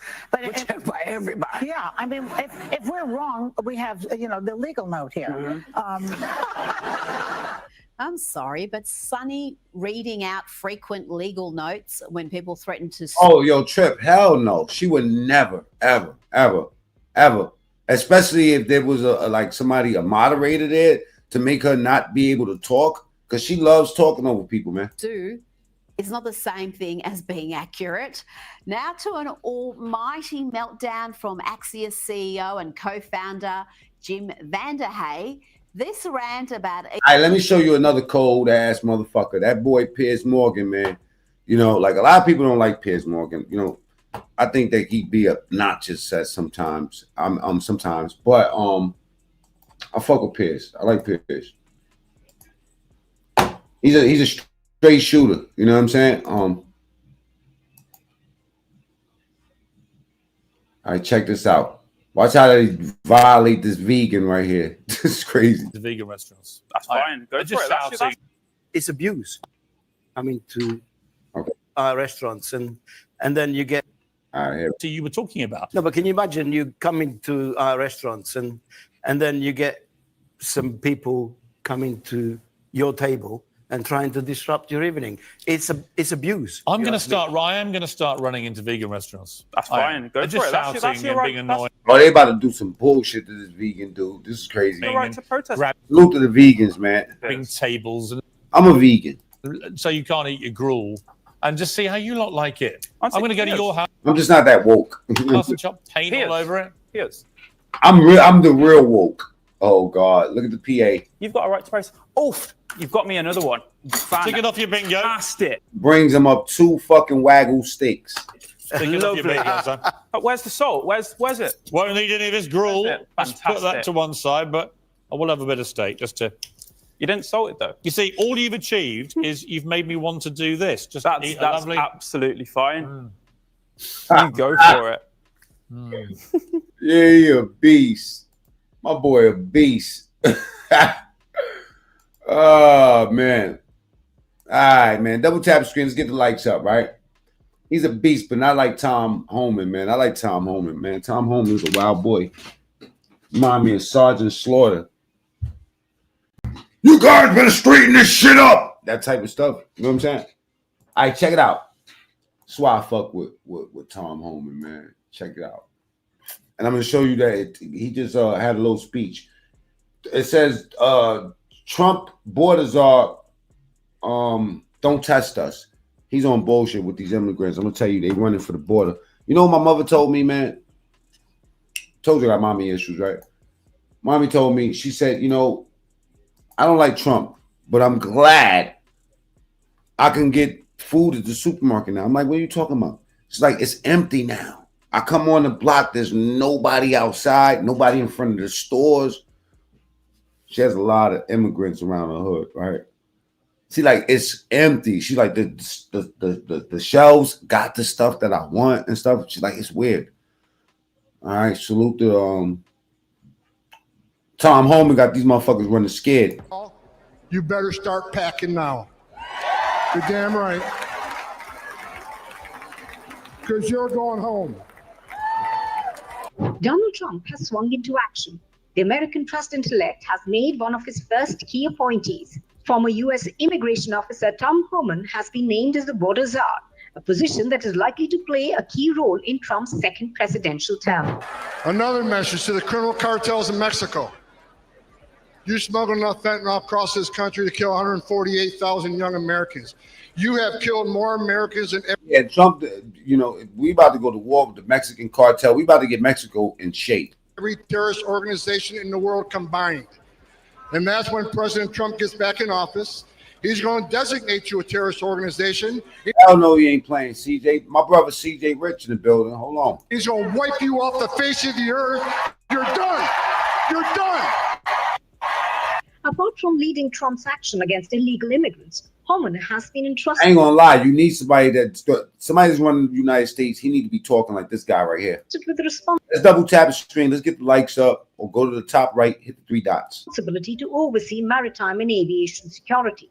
A tough talker, Homan is known for his zero tolerance against immigration policies. Mr. Homan, your name is on this. Is this correct? Yes, I signed that memo. So you are the author This is classic right here. of the family separation policy. I am not the author of this memo. You're not All right, Andrew. the author, but you signed the memo. Yes, a zero tolerance memo. So you provided the official recommendation to Secretary Nielsen on family for the United States to pursue family separation. I gave Secretary Nielsen numerous recommendations on how to secure the border and save lives. But it says here that you gave her numerous options, but the recommendation was option 3, family separation. What I'm saying, this is not the only paper where we've given the Secretary numerous options to secure the border and save lives. And so the recommendation of the many that you recommended family separation. I recommend a zero tolerance. Tom Homan has served as a border patrol agent and worked his way up to head immigration and customs enforcement in 2017 and in 2018 as the acting director. At the National Conservatism Conference in Washington earlier this year, Homan said that while he thinks the government needed to prioritize national security threats, quote unquote, no one's off the table. If you're here illegally, you better be looking over your shoulder. Please respect the chair's authority. The I respect the chair's He said if you're here illegal. authority, but the chair. Mr. Homan. You work for me. I'm a taxpayer. I'm a taxpayer. You work for me. While Homan has often vowed to sternly crack down on immigrants, he has also pushed back on reports suggesting massive roundups to solve the issue. In the run-up to the presidential campaign, illegal immigration was one of the key issues that Trump campaigned against, making multiple promises to ensure a stringent crackdown, one of which was to add 10,000 border patrol agents. All right, double tap the screen. Let's get the likes up. I think we almost close to going down the rabbit hole for real. You know, we got to address some personal shit out here real quick. But let's look at Tom Homan. This is a couple. Well, last week. This is what I think. This is his last time he spoke. Check it out. What he said, man.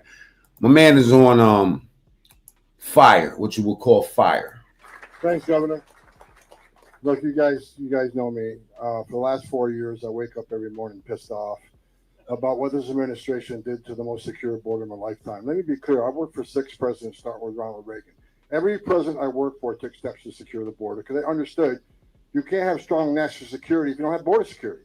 We need to know who's coming in, what's coming in, and where it's coming in, why it's coming, all those questions, right? No one did better than President Trump. President Trump's one badass president to secure this border at a level we've never seen before. Illegal immigration was down to a 45-year low. Illegal immigration is down between 83 and 90%. I think he just want to get to the action. You can't hardly even understand what the fuck he be saying half the time. He be we got to them borders just 90%. It just seemed like he ready for the job, man. He served like 5-6 presidents. Unprecedented success. Joe Biden's the first president in the history of this nation who came into office and unsecured the border on purpose. This isn't mismanagement. This isn't incompetence. This is by design. So the first morning I woke up with a smile on my face was the day after the election when President Trump won. Because he's going to come back. He's going to finish the job he started. First of all, he sends his well wishes here and happy Thanksgiving to President Trump. Also, we got a secretary coming in, Secretary Christine, the governor. I've met with her numerous times. She's the right person at the right time for the right job. She gets it. She has a lot of great ideas of her own. So I'm looking forward to Chrissy getting through the confirmation process and coming to work with us. I think she's doing a fabulous job. Today is the first day I've been at Shelby Park. I'm here. Governor Abbott has done an amazing job. Illegal immigration in Texas is down 86%. 86%. Think about that. This is a model we can take across the country. We're going to help Governor Abbott finish the job he started, but this is a model we can take across the country. Unprecedented success in Texas. It's a shame the taxpayers of Texas have to spend billions of dollars to do the job that this administration failed to do, didn't want to do.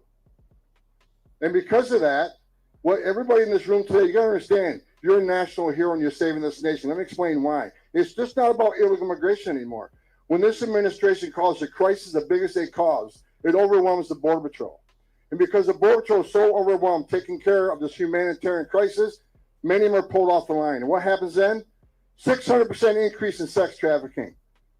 Fentanyl coming across the border to kill 250,000 Americans. Record number of people on terrorist watch lists crossing the border. Over 2 million known gotaways. How many of them come from a country sponsored terror? How many of them were carrying fentanyl? How many of them are sex trafficking women and children? How many of them are gang members? So it's more than just illegal immigration. I don't care what your opinion is on illegal immigration. When you cause a crisis this big, all these terrible things happen. Cartels are making more money today than ever did. They're making a record amount of money smuggling aliens, record amount of money trafficking in women and children, and a record amount of money moving the dope. I'm happy that we finally got a president. President Trump's going to come in January. Like the governor says, we're not waiting till January. We're already talking. We're already planning. We're going to put a plan in place and secure this nation at the highest level it's ever seen. We're going to finish Trump's work. I want to say thank you to each and every one of you. What people don't understand is that what you've done in Texas, for every ounce of fentanyl your trooper sees, are less overdose deaths. For every person you arrest for trespassing and put them through a fingerprinting process, that's one less gotaway. At least we know who these people are. What you've done is not only protect the state of Texas and the citizens of Texas, you are protecting this nation. It's a shame we have other governors and other mayors who are right out of the gate. I said they're going to push back on President Trump and what we're trying to do, especially for interior enforcement. Let me be clear. There is going to be a mass deportation because we just finished a mass illegal immigration crisis on the border, where anybody can look at 9 out of 10 people who claim asylum at the border will end up with an order removal. So you can't ask for the right to claim asylum, the right to see a judge, the right to due process, and we give you that due process, and at the end of that due process, a federal judge orders you removed, we have to remove them. Because if we don't, shut down immigration court. Those orders don't mean anything anymore. Take you guys off the border because there's no consequences. So you can't demand due process and the right to claim asylum and not obey the court order. That is why there needs to be a mass deportation. We have a mass number of people, millions of people who will get a final order and be ordered removed. If we don't do it, what is the option? Let them stay? Because if you let them stay, you'll never fix the border. You're going to send a message to the rest of the world. Enter the country legally, which is a crime. Ignore court order, you never have to go home. We're telling the whole world it's okay to enter this country legally, you never got to go home. We're a nation of laws, and we're going to enforce the laws. The men and women of the ICE, they're going to have a tough job ahead of them. And I'm sending a message for people that said they're going to get in our way. They're going to stop us from doing what we're doing on interior enforcement operation. I've said 100 times in the last week, don't cross that line. It is a felony to knowingly harbor and conceal an illegal alien from immigration authorities. Don't test us. The nation wants a safe country. We've had enough crime in this country, illegal alien crime. It's time to end it and stop it. President Trump's committed to it. He's committed to securing this border. He's committed to having this mass deportation operation and concentrating on public safety threats and national security threats. For any mayor or governor who's going to push back on removing public safety threats from your community, that is your number one responsibility. You ought to be teaming up with us. We have created the biggest national security vulnerability in this nation on the southern border. Because like I said, 2 million known gotaways, we don't know how many unknown gotaways, already a record number of people on terrorist watch lists. If you don't think a single one of the 2 million came from a country sponsoring terror and didn't come to do us harm, then you're an idiot. Everybody ought to be on the same page. Republican, Democrat, Independent. This is a huge national security vulnerability, and everybody ought to be concerned with it. So thank you for your service. Thank you for all the work you're doing. I am impressed with what I've seen today. Governor, hats off to you. The outgoing Mr. McGraw, the famous Mr. McGraw, who I actually He's been a mentor of mine. This guy's done more for DPS than anybody that's ever worked with DPS, in my opinion. He took you guys to the 21st century. Texas DPS is probably the finest law enforcement agency in this nation. So thank you for the DPS. Thank you, Mr. McGraw. Thank you, the governor. Game on. Time to get this done. Game on.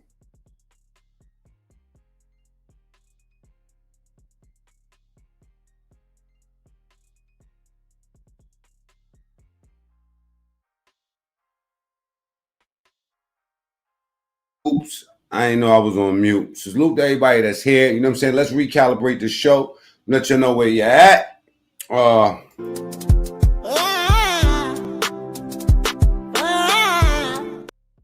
Whole lot of stuff going on. We're gonna really go down the rabbit hole. Salute to everybody that's been here for the whole show.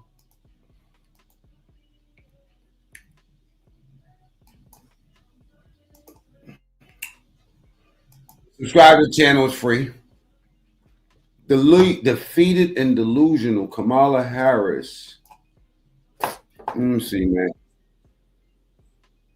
They're the ones that's really spreading that stuff, man. Like, you know, it comes from the top, man, because, you know, these people could easily tell them, you know, fall back and, you know, just go with the program. Let's have some bipartisan sportsmanship. You know what I mean? Like, come on, man. Y'all lost the House. Y'all lost everything. I mean, the least y'all could do is go with the program, man. Add some solutions. The Democrats believed she was their future. The mainstream media predicted her victory. She was cast as the better choice, the shining alternative to Joe Biden. They were certain. Yeah, psychics out here. Democrat psychics. This is crazy. With cornrows. White bitches. All right. Predict, like, basically saying, I seen it in my spirit that she will definitely win. There's not, you know what I mean? She could topple Donald Trump. They're all quiet now. But in the end, she didn't. Now, in the wake of a crushing defeat, Kamala Harris's political You gotta kill him 3 times. future hangs in the balance.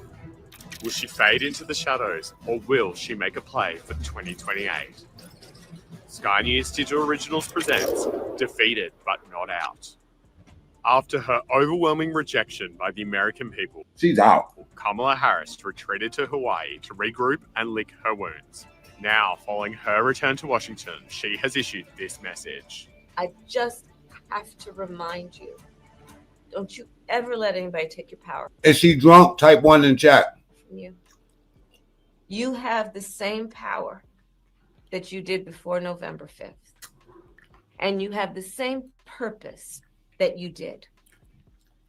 And you have They'll spend the taxpayer people paying money on this shit. the same ability to engage and inspire. So don't ever let anybody or any circumstance take your power from you. Oh, God. And now, as the dust begins to settle and the nation prepares for the return of Donald Trump, Bitch, Trump took your power.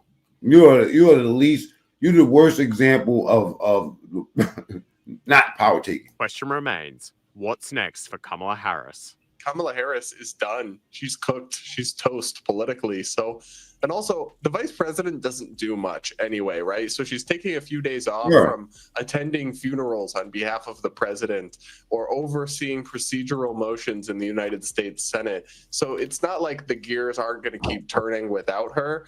I tend to think the further away she is from the halls of power, the better. So I think she should take a vacation from now until January 20th. Right. And then forever after that, a vacation from politics. But in seriousness, I mean, it doesn't surprise me. She totally bombed and destroyed this campaign by making some of the most ridiculous choices, just passing up the opportunity to go on Joe Rogan and reach millions of men and independents and moderates, the very people who lost her the election, being fake, having dozens of different positions on the issues, no one knowing what she believed, cackling randomly like a hyena unprovoked at the most bizarre times. She deserves a permanent vacation from politics because this isn't her thing, and it's crazy that she ever got this far along. That's crazy. This isn't her thing. Was so honest.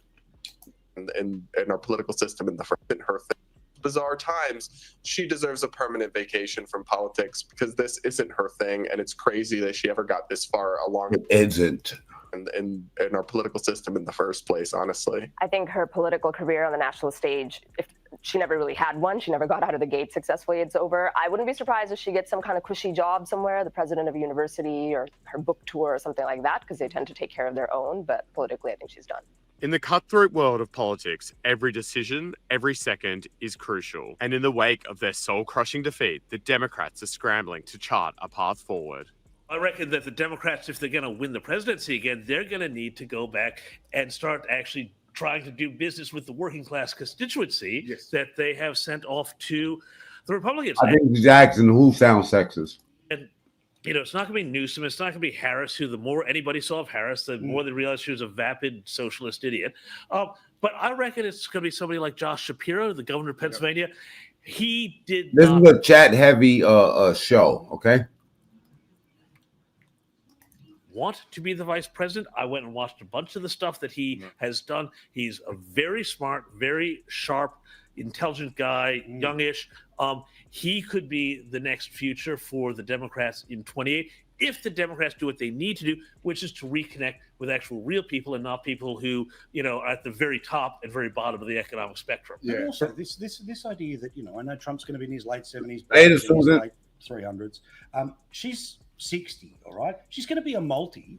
Why does she's been in public life for 30 years? Why does she have to run for anything? She is, if she actually thinks this, she is absolutely deluded. She is an absolute pariah within the party. Correct. The one thing that everyone will be able to agree on, and it will be politically convenient for them Not because her. they can cover their own asses, because I can promise you everyone else has some Hello, J-Trip. some blanket wear as well. But it'll be like the cops who, you know, they arrest someone for murder and they know they've got him on that one, and so they just hang the other 60 unsolved homicides on him as well and send him away for life. She will be all the problems. She is going to be all the problems. Right. She is most of the problems. It was a disgraceful campaign.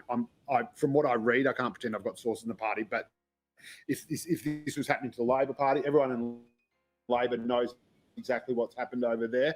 I'm told that, you know, people like Nate Silver are saying the Democrats genuinely understand this. Your bloke there genuinely understands this. Other people, even Morning Joe understands it. Even AOC is starting to go, oh, gee whiz, maybe they people say don't it need to know now. my pronouns. They say it now, and then the groups that have pulled them left keep screaming. There's already talk within Democrat circles about who is going to be their candidate in 2028. Yes, they're trying to look ahead. They're very depressed about what's happening right now. And one name is leading the pack. It's Kamala Harris. This is according to fresh polling of Democrat voters. They want Kamala to run again in 2028. She's well ahead of Gavin Newsom, the California governor, Josh Shapiro, the Pennsylvania governor, Pete Buttigieg. I can't believe he's even in the running. He's hopeless.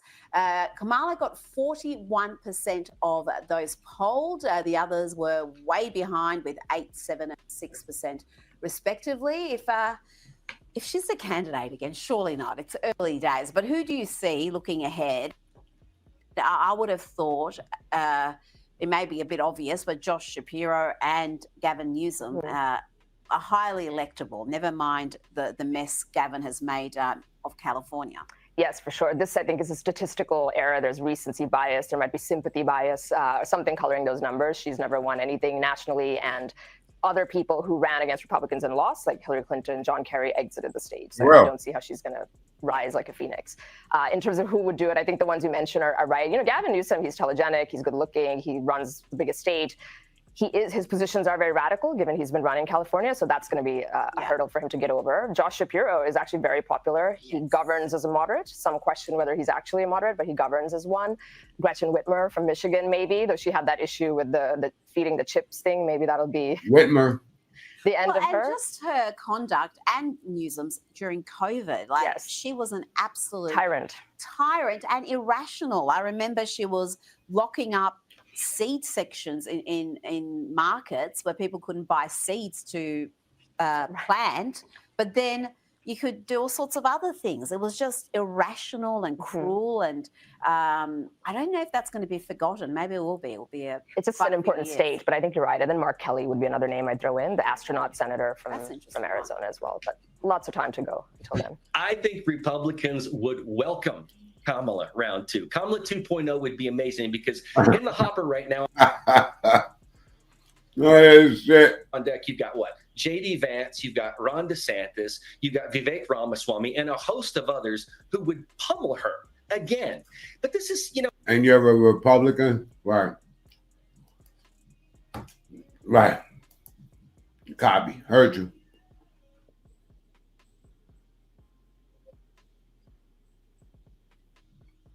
Now let's go down the rabbit hole, right? You got this kid in Birmingham, right? Alabama. It says that he's a 22-year-old serial killer. Got 11 bodies in 3 months. And they're tying up some more murders to this kid. This kid apparently is running through Alabama, Birmingham, tearing shit up. Listening to Yo Gotti. Oh, God. It's disgusting out here. Check the story out. Some of them was rappers. I was referred to as the same amount of bodies as half his age. But before they're mash. All right. Put it down. Why show them compassion when they ain't gonna show your? There you go. My position there. So nobody wins when the family feels. Soon as he drop that nigga dead, and that nigga got blood all in his face. This the other video right here. I don't know his position in this situation. That's what I'm saying. My position there. So I'm saying, so you are white boy, homeboy, is what you saying. Oh yeah, let me clear that up. Oh, okay. See, I don't even know what you're doing here. So why they saying he raw you for again? And you let me clear that up. You know me, niggas were really sitting on me, fool. Niggas had me in their palms like this. Niggas had me in their palm like this on my baby. Nigga could have rised got me. You hear me? Niggas not on that on my baby. If I see your ass, I'm gonna sit on your ass for 12 hours if I have to, nigga, on my children.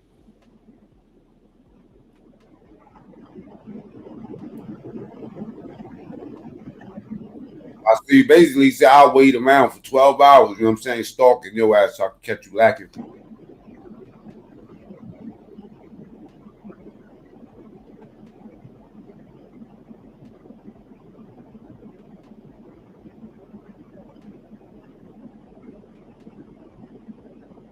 Gonna do the same thing to you, so why not do it to them? Why show them compassion when they ain't gonna show your folk no compassion?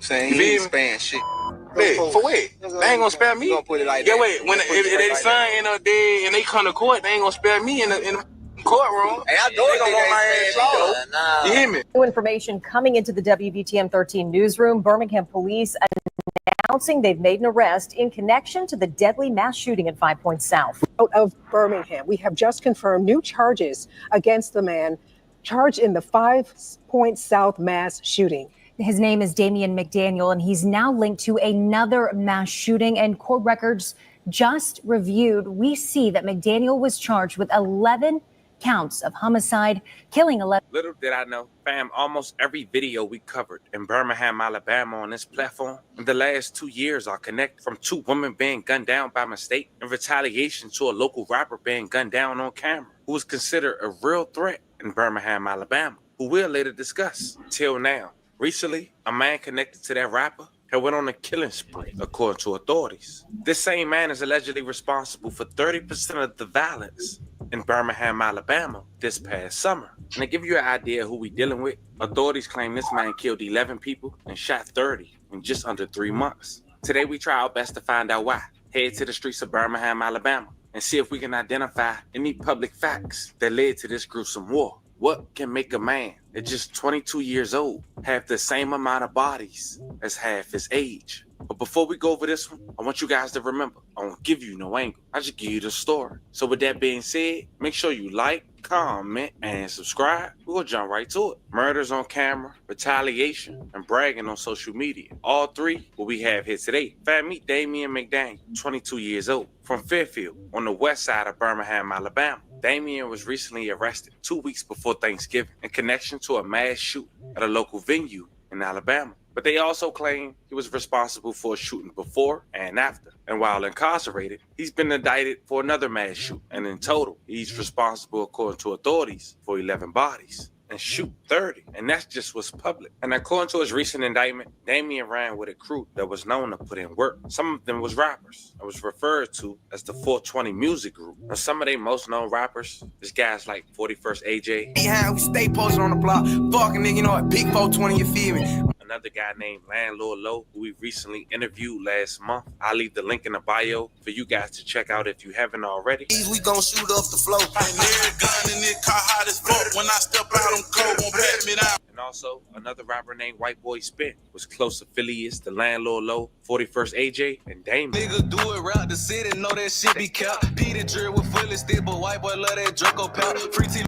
Unfortunately, 41st AJ and White Boy Spin lost their life. We did a story on White Boy Spin as well. I'll leave the link in the bio if you guys want to check out that if you haven't already. Now, White Boy Spin was a guy who was known to rap about bodies in his lyrics, brag on them. Some say that caught up with him. Check out a track titled Smacking and Spinning, where he did the same thing. We smoking on shit, got something in that. Hey, fuck bitch, I'm going fed. Her Diddy got popped in the neck and the head. Nigga be soft in the Now, one of the shootings that White Boy Spin had confessed to in his lyrics was the shooting that took place on the first week of September of 2023.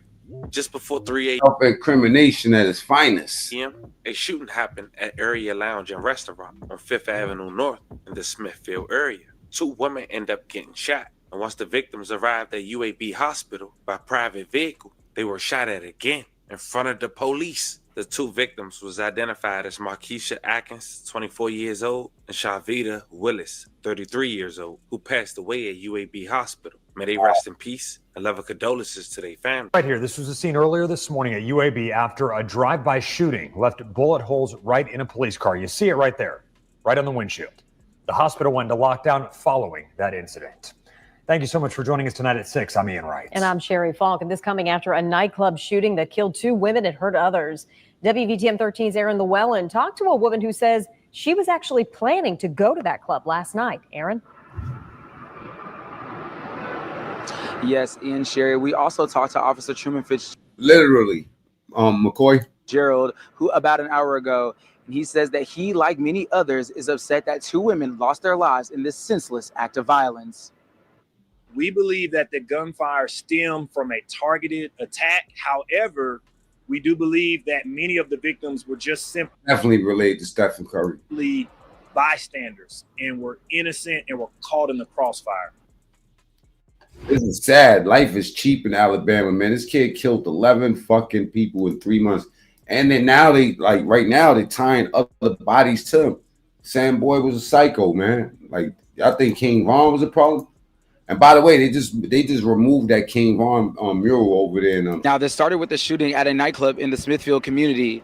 2 women and a man were shot. Rest in peace to King Von, the big demon. And taken to UAB Hospital. Markeisha Atkins and Shavita Willis died, and the man has life-threatening injuries. Police say 2 people showed up to the ER and opened fire, hitting a UAB police car and the emergency room. Now, we spoke to Braxton Willis, who says she goes to ARIA often and was even supposed to be there last night. She says the building was just renovated not too long ago and saw these upgrades as progress for the community, giving more people an opportunity to have a good time. Then she heard about this tragedy. I've never heard of anything like that, and I hope whoever did that gets caught. Like, I don't know. I've seen a lot this morning about it, and it's just senseless. Everybody just, so like every man for themselves. Nobody, it's no community effort.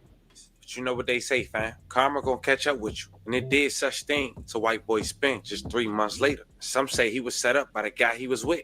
December 2nd, 2023, White Boy Spin would take his last breath. With the footage floating around on social media, somehow White Boy Spin location was given up. It was in a bright red Honda Accord. Police say the shooting happened at around 3:30 p.m. on 5th Avenue North, just off Interstate 65 in Smithfield. Over 30 shots was just on his side. May he rest in peace and love and condolences to his family. And when White Boy Spin had lost his life, people associated with him was pissed and wanted revenge. And that's when all of a sudden people like Damien and Lil Petey, who was older than Damien, a man identified as Yeah, both of them was running. They was running around like King Von and T-Roy. Quan Lawler, who was mentioned by White Boy Spin in one of his songs, including Landlord Love. Didn't know that shit be kept. Peter drill with fully stick, but White Boy love that Draco pal. Pretty man about the face soon as he drop that nigga dead. If Lolo drop the bag, I'm on your ass, cause bitch, I need that bread. But you know how the streets go, fam. Once your enemy lose his life, it don't matter who responsible. because they diss your homie. It's your turn to go on social media do the same. And that was no different from when White Boy Spit lost his life. One of his alleged enemies was a guy who went by the name of Vito, a household name in Birmingham, Alabama. He went to show the world the footage was probably sent to him. But check it out. Of course, it's blurred. And that hoe ain't gonna snatch.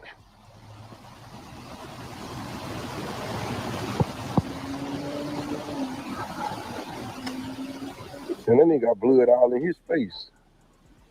This the other video right here. They put his ass on the stretcher. But they got TikToks made of you, boy. On everything. Now, a little under 2 months after White Boy Spin lost his life, Lil Petey had an attempt on him. He was shot in the head while driving his red car and drove into an abandoned building. This incident happened January 30th, 2024 on the 100 block of 9th Avenue West, just a few blocks away from Legion Field. But thank God for Petey and his family. He had recovered. Birmingham police investigating a shooting in the College Hills area. This is along 9th Avenue West near Legion Field. Authorities were called there about 2 this afternoon. Officers say the victim was driving a car when they were shot, crashed into a parked car in a vacant apartment. They say life real cheap in Alabama. That person is said to be in critical condition. This is a developing story. We'll continue to follow closely, bring you updates as we get them. But when he recovered, he wasted no time going to social media and sharing his experience. I don't even have to up that shit no more. I've been upping that shit. I've been having that shit. That shit, little shit. That little shit you be upping on my baby. Go to that nigga Facebook. Who got a phone? Fool, you just had $300 on the floor. On my baby, you just had $300 on the You know it's gonna be bad when these niggas can't pronounce words. floor. Embarrass him. You just had $300 on the floor, fool. You talking about some money, fool? Now, that's Birmingham, Alabama, worse than Chicago. Spending on that church. Niggas ain't even beefing with you and you ain't got These niggas is the real savages. Fuck Chicago. These niggas right here, these niggas will burn you. for 300, nigga. 300? Nigga spend that shit at the food store. Let's do it. On my baby, look at this. Food ain't got 3. Hey, what do y'all think? Get in the chat. Do you think Alabama, like Birmingham, is worse, or Chicago, or Alabama versus Illinois? What state do you think is worse? $300 on the floor. Cry. Listen to him. He on that whole hundred. What the money? What the money pin said? Oh no, it does some. He on that whole finna cry. He talking about come get my Glock back, come get my stick back. You stole it. And if that was me, I wouldn't even left on my bed. I would have sat on a nigga for 12 hours on my children. If I knew a nigga was sitting on me, I would have. If I knew a nigga was sitting on me, bitch, I wouldn't even, man. Niggas was sitting on me. Niggas were really sitting on me, fool. Niggas had me in their palms like this. Niggas had me in their palm like this on my baby. Nigga could have rised got me. You hear me? Niggas not on that on my baby. If I see yo, I'm gonna sit on your ass for 12 hours if I have to, nigga, on my children. You talking about? And then his little partner talking about, oh yeah, we was sitting on that nigga Peter. We had to leave though, cause we were hungry. We got something to eat. Now speaking on landing your bushes for 12 hours, Damien did just that with Lil Petey in revenge. On camera, according to local authorities. And I have the footage. I'll play what I can and leave the rest in the link in the bio. But let's stay on track. Now, Vito is known for going live. And he went live again after White Boy Spin lost his life to talk about how he lost his life. But this time, Lil Petey had joined the live to defend his boy. And he talked about a couple things. This live was over 30 minutes. We're going to knock it down to 10. Now, of course, we can only talk about what's public. But Petey almost slipped up and mentioned why this beef has been going on way before White Boy Spin lost his life. Check it out. Cause y'all niggas, we just called y'all niggas bluff. Bro, I'm just saying, bro, I don't really know you like that for you to be human and shit. That's what I'm saying, bro. Like, I don't even know you like that to be human. I'm saying, fool, you said come outside. What we did? Y'all probably came out now after we pulled it out, but we came outside as soon as you said come outside. You know, hey. And you know what girl told us where y'all live. You know what girl. He trying to play stupid. On my mama, you know. Where we was. It's up. But we ain't just call y'all bluff. Hey, no. How? Nah, Chicago way worse. We came outside and set out that hole. Man, y'all niggas turned the lights off, but we seen y'all, bro. Why you ain't hit then if you saw us? Well, we don't hit in houses. Bitch, we don't rock like that. We trying to get in the middle of the street and do a duo, because you know we don't do count. Self-incrimination at its finest. We ain't no nigga trying to fight. Back in my days, we used to be in competition who had the most chicks. You know what I'm saying? Hell, ain't no nigga trying to crash like that. These little dope heads. And they ain't even killing because they got heart. They killing because they out of their fucking mind. They're literally mentally ill. You know what I mean? This is not no gangster shit. This shit is mental illness, bro. You know better than that. We don't do counts. I ain't laying in the street. You don't know how stupid they look. Man, hey, why you so tough? Man, nigga, I ain't acting so big. Huh? Nigga know what's up with me, bitch. Oh, that's man, why you so tough? I ain't acting tough, bitch. Nigga know what's up with me, bitch. What you making that sound for?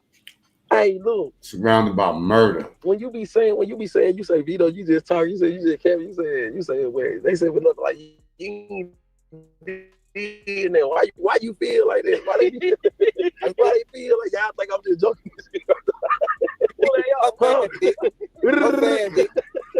I'm saying, you beat that little body, that little self-defense shit. You just, man, don't even talk. Hold on, whoa. Scratch that. We don't want to talk about that. Scratch that. Hold up. I'm saying that's all we heard about Vito, fool. We don't know shit about Vito. That's all you heard. That's all you heard. That's all. You need to go open your ears up, man. You need to go clean the earwax out your ears. I heard you say something about broke, but I got more money. This shit demonic. They don't even understand when they doing it. And then you in Big Day, bitch. I know who money you got. Not merchant. Oh, my mama, I know who money you got. I do too, but I ain't gonna know. I ain't gonna say his name. Hey, bro. What you want? Hey, hold on. Brain, nigga, this is my money, nigga. Hey, hold on.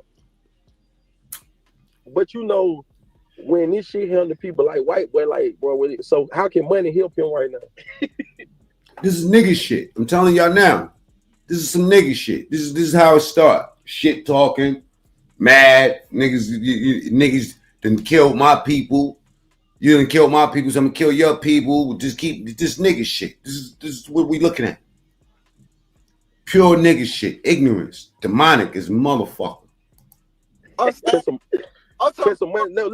no. This is not masculine to me. This is feminine as fuck. Oh, bro, we just talking like me. You a man, man. You got a gun in your hand, you a man. So look, we just talking like men. Watch this. Can any type of money that you talking about, it can help your partner? Oh, they are real. I swear to God.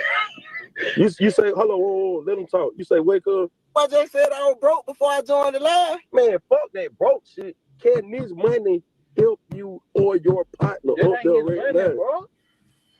Fuck who money it is. Can even whoever money it is? Can that shit help? Hold up. They put it on. You can't pronounce words. They dangerous. I'm telling you, man. One of your dead folks. This shit ain't my money, fool. Double tap the screen. Let's get the likes up. I got a worse story than this, man. This one is cool, but the other one is foul. Oh, listen, fuck the man. Why you trying to look? You keep going over and I don't care who money this shit is. White boy said that same shit, flashing money. Can this money help you right now? Hey, get what? My money can help me. How? It can help me too, because I'm slab, bitch. You hear me? But get what? My money don't got it. Listen, fuck the money. Gotta look. Listen, it's your boy straight. It's your boy straight. Big. You on that time. Does Blue Chew really work? Went to the end of it, man. So we go see where this goes. No, I'm saying because that's what I heard. They said y'all got into it. He said, "Yeah, I don't know these niggas, man. These niggas be." Oh, you know? Hey, get away, Vito, on my baby. It's a lot of niggas that I don't know that hate me. I know they want to hit me. Why you think they want to do you something like that, though? Because I know it. Hit me. I'm one of them ones out here for real. and that laugh was recorded during the summer. And during that time, according to authorities, Damien and Lil Petey was getting active between the dates July 17th and September 21st, 2024. But before we talk about that, it seemed Petey and Damien went to a well-known platform on YouTube to do an interview. And during this time, there was mass shooting going on left or right in Birmingham, Alabama. And it seemed nobody would get arrested. So people was intrigued. And this video that this YouTuber had did managed to get over 1 million views. They'll do the same thing to you, so why not do it to them? Why show them compassion when they ain't gonna show your folks no compassion? Basically, saying he ain't sparing shit. Hey, for what? They ain't gonna spare me. They ain't know they was calling whole killers. Yeah, wait, when if their son ain't up dead and they come to court, they ain't gonna spare me in the courtroom. Hey, I know they gonna want my ass shot. You hear me? Yeah. And while them two was talking about the violence in Birmingham and why they not showing no mercy, Birmingham Police Department put out a warrant for them two. As mentioned, saying they was responsible for 30% of the violence going on in Birmingham this past niggas Batman and Robin down there, the way they was tapping shit. summer. The first shooting Damien is allegedly responsible for, according to authorities, was during the time where, in 24 hours, was the deadliest 24 hours in Birmingham's history. 17 people were shot. 14 were shot at an event center hosting a birthday party. Authorities claim like 26 people injured in these days. They was just tearing shit up. Damien is responsible. On July 13, 2024, as mentioned, a birthday party was hosted on Birmingham's 27th Street North. Also mentioned 14 people were shot, but 4 people ended up losing their life. 3 of them were related. Over 100 shots was let off. The victims was identified as Stevie McGee, 39 This is mental illness, y'all. years old from Birmingham, Markeisha Giddings, 39 years old from Birmingham, Angela Witherspoon, 56 of Cedar Point, and last but not least, LaRandis Anderson, 24 years old of Cedar Point. May all 4 rest in peace. Love and condolences to. Wow, these niggas are savages. In 2024, as mentioned, a birthday party was hosted. This was this summer on Birmingham's 27th Street North. Also mentioned 14 people were shot, but 4 people ended up losing their life. 3 of them were related. Over 100 shots was let off. The victims was identified as Stevie McGee. Rest in peace, man. 39 years. 39 years old. Ain't got nothing to do with this shit. From Birmingham, Markeisha Giddings, 39 years old. 39 years old. Ain't got nothing to do with none of this shit. From Birmingham, Angela Witherspoon, 56 of 56. That's somebody auntie. Probably came there to bring the macaroni and cheese and got laid the fuck out. Cedar Point. And last but not least, LaRandis Anderson. They probably was trying to hit him and hit 14 other people. 3 family members. Crazy. 24 years old of Cedar Point. May all 4 rest in peace. Love and condolences to you guys' families. At least they're dealing with the most violent 24-hour period in the city's history this century. 17 people shot in what police call targeted attacks. Just awful. WVTM 13's Lisa Crane is live at local at police headquarters where city, state, and federal law enforcement held a press conference, Lisa, just a short time ago. Yeah, it was a packed conference room here at police headquarters this afternoon. The room filled with local, state, and federal authorities, all with one goal: to find the person. Yeah, I gotta go dark for a second.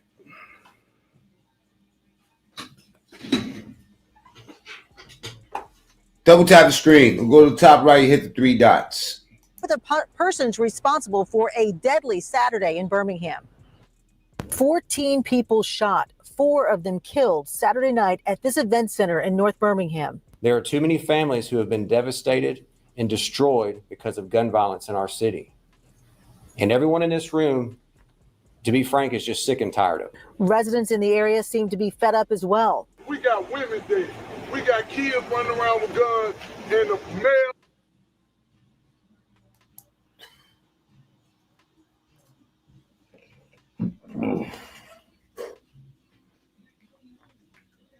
I don't know if y'all buying it.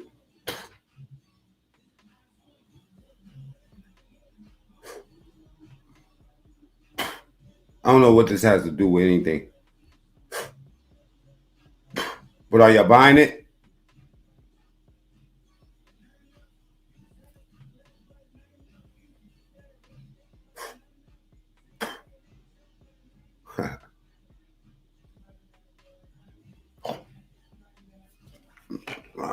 Whatever. Back to the show.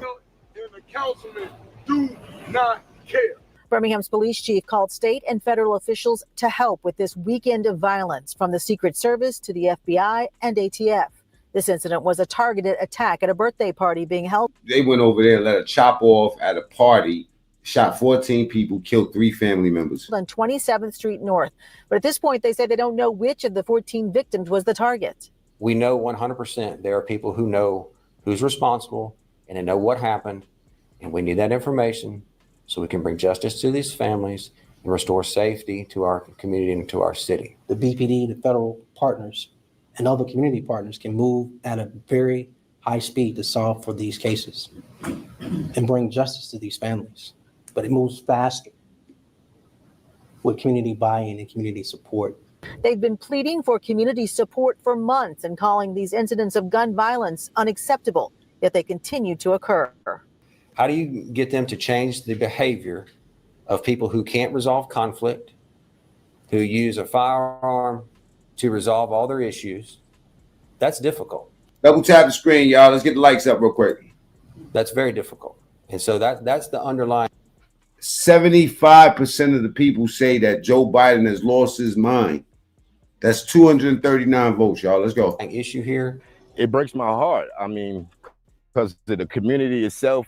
Now, the next shootings authorities is claiming Damien is responsible for happened the next month. And 3 shootings in 72 hours the following month, with the last one being captured on camera with this good friend Lil Petey, according to local authorities. August 13, 2024, at around 8:20 p.m., police responded to a stolen vehicle in the housing community known as Vice Hills in North Birmingham. When they got there, an officer heard shots being fired inside an apartment. The officer confronted an armed suspect, according to the police. During a confrontation, the officer shot the suspect, who entered the passenger side of the stolen vehicle and then drove away with another suspect. Officers followed the suspects until they found the vehicle abandoned in the 4100 block of Fairmont Place. Inside the apartment, these niggas cowboys. Police found 61-year-old Charlie Hilbert Moore laying shot, unresponsive. He was pronounced deceased at the scene. May he rest in peace. I love condolences to his family.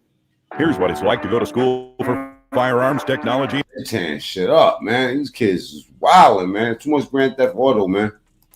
Searching for a man they say shot and killed somebody in an apartment in the Vice Hills community. Police say when the man left the apartment, he was armed and officers fired shots at him. Police aren't sure if the gunman was shot, but they say he was able to hop in a stolen car and drive off.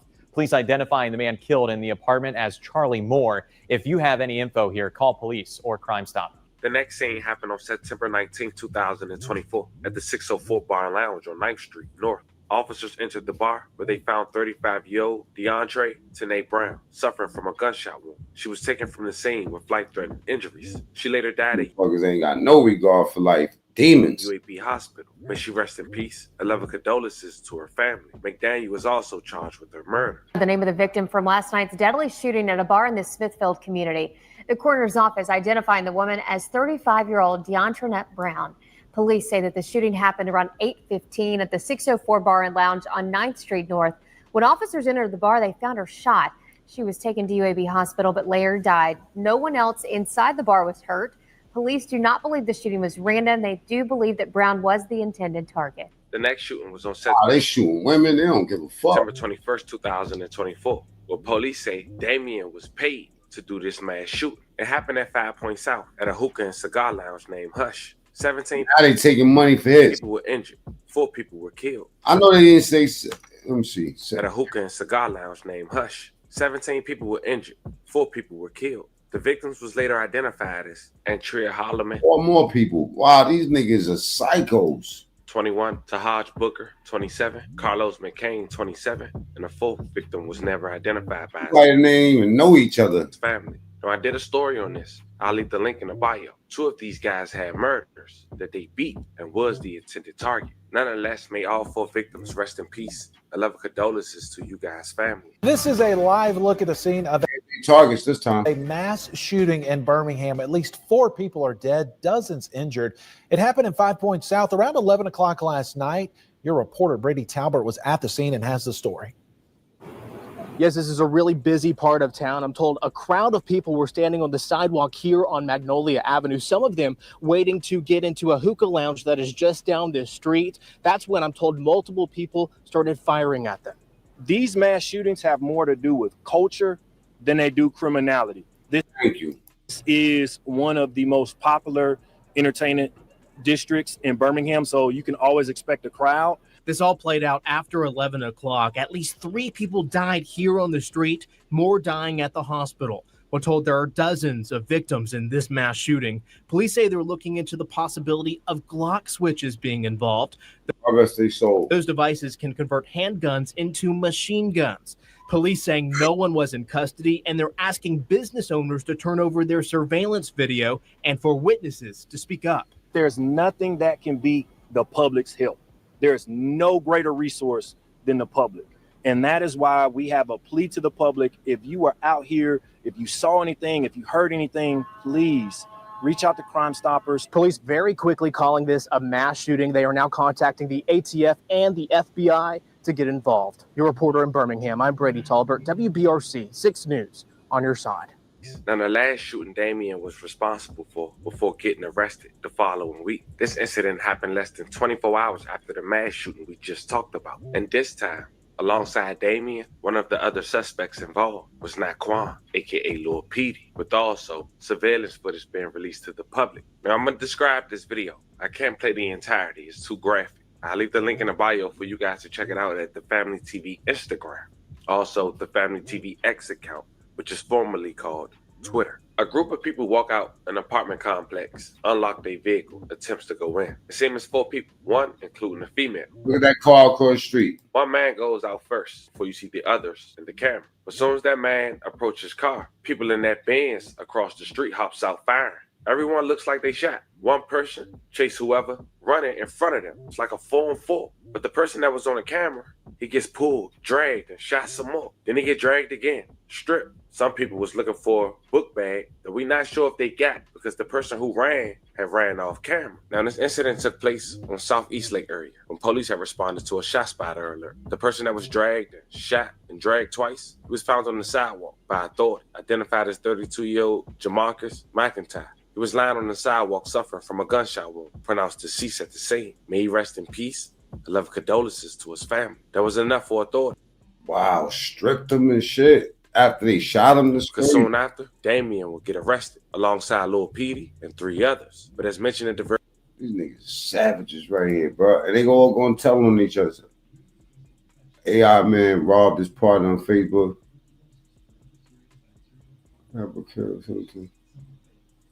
So maybe this is it right here.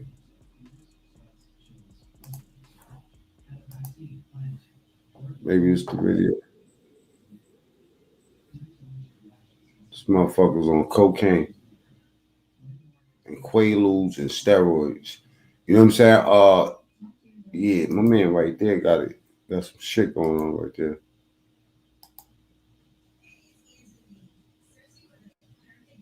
Maybe it's up on the shit. Nobody wins when the family feud. Not to say that. This motherfucker savages right here. This is one of the witnesses from the club shooting right here.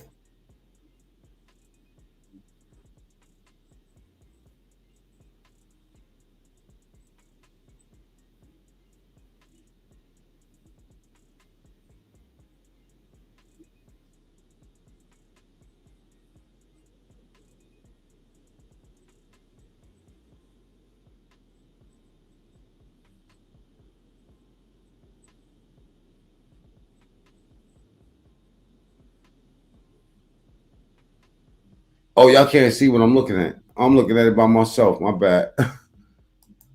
Shit. I was looking at it by myself.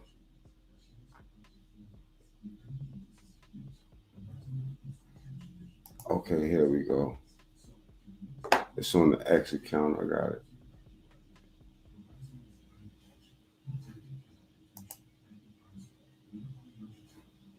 Nobody wins when the family feud.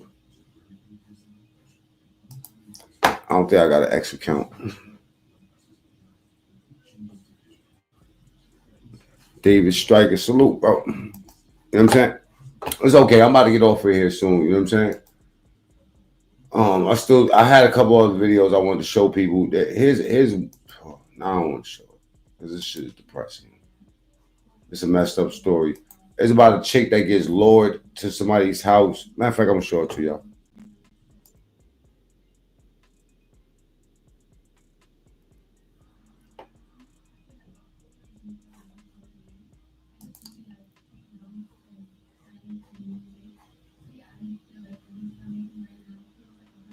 They kidnapped this girl by her own friends. And then they filmed it. Like 8 people got locked up for this shit. They lured her to this dude's house, right? I don't know what happened to my camera just now. And then recorded. So the girl over here to the right is the one that got kidnapped, right?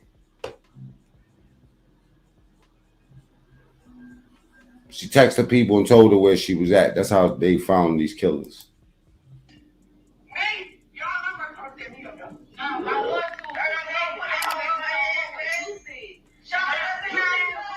Then she trying to explain to him, boy, she was scared, boy. I wish I could have helped her, boy.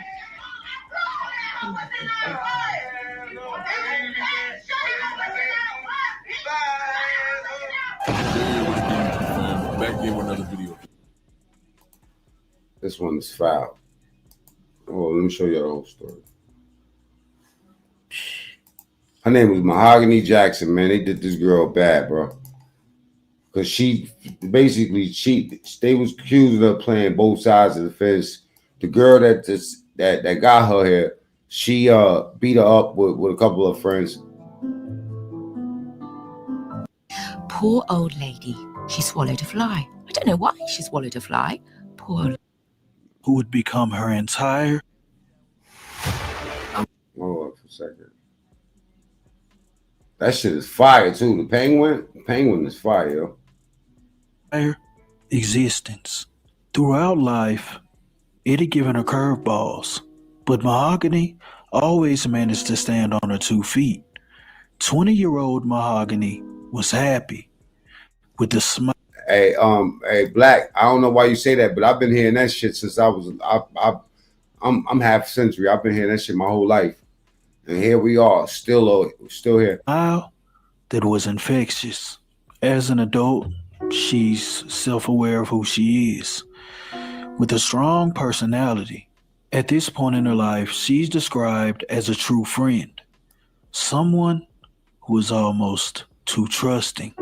The month of February of 2024 would be spent as normal. She would go to work and then hang out with family and friends. Little did the people around her know that the person that they had came to love would soon a gunshot wound. And the case that was being investigated as a missing person has now officially turned into a homicide investigation. Normally, the authorities have to work extra hard in order to receive a suspect in a case. But this case would be different because shortly after the discovery of Mahogany's body, a witness would come forward with information. This witness would tell the authorities that they know exactly who harmed Mahogany. And they were also present with videos of things that occurred before her body was found. Videos had begun to surface online of Mahogany Jackson in an altercation with several different people. Due to the graphic nature of the videos, they threw her in the trunk. I won't be. She was going over there with friends. Airing them. But in all, the authorities would collect 5 separate videos. And with crimes being committed inside of the videos, as well as a witness coming forward with their names, they could immediately begin the arrest. So good evening. The Birmingham Police Department announces 7 arrests have been made in the Mahogany Jackson homicide investigation. On Sunday, February 25th, every single one of them was ugly as shit. 2024, the The Birmingham Police Department officers began investigating the missing. Let me show you how they look. This is some ugly ass people, yo. Look at these motherfuckers. And the one that killed her was the one to the bottom left. This guy. He's the one that actually shot her. As her friends. And in the end, Since murder, her body was found early Monday morning, hours after she had been reported missing by family members. All of the suspects are being held in the Jefferson County Jail without bond tonight. Each of the suspects was acquainted with Mahogany. And these were people she saw as her friends. And in the end, the big heart that she possessed would be her very downfall, and the family would be forced to bury their loved one with thoughts of knowing that the people who took her life were those she considered close. Right now on the floor, the more information we learn about the disturbing kidnapping and murder of Mahogany Jackson, the harder it is and more awful it is to hear. Some of those suspects accused in her killing making an appearance in court today. Bria Chapman joins us now live with the latest. And Bria, the details that you heard today in court are disturbing and heartbreaking. Yeah, Morgan, that is right. This case is beyond disturbing, and it was an emotional day in court. Now, one of the saddest details I learned today is that Mahogany Jackson came to the first location thinking these people were her friends. We released these balloons on the count of 3. Let's stop the balloon releases, man. All right, we gotta be better to each other, man. Double tap screen on the way out the door, man. You know what I mean? Thank you for everybody that pulled up today to the show, new subscribers, everybody. You know what I'm saying? Salute to y'all. Black says the world feels different now, though. Unlike when we was hearing this back in the days. I'm just saying, yeah. I do a lot of reading, and also I'll do a lot of praying. So the thing is, with me, man, I think that those, like, when you think that. I don't think that the prophecies are revealed to us to fear. I think they are for us to warn our families and, you know, more than anything, lead by example, man. The best thing you could do is teach your family love. You know, that's what it's about. This is not about, you know, like fear mongering. No disrespect, you know what I'm saying, to anybody that feels that. That's what I mean. I mean, you know, like people that say that don't matter who you vote for, man, it's already written. Okay, life is written. Proceed. All right. Help your family, teach your kids shit, you know, and lead by example. That's all we think we got.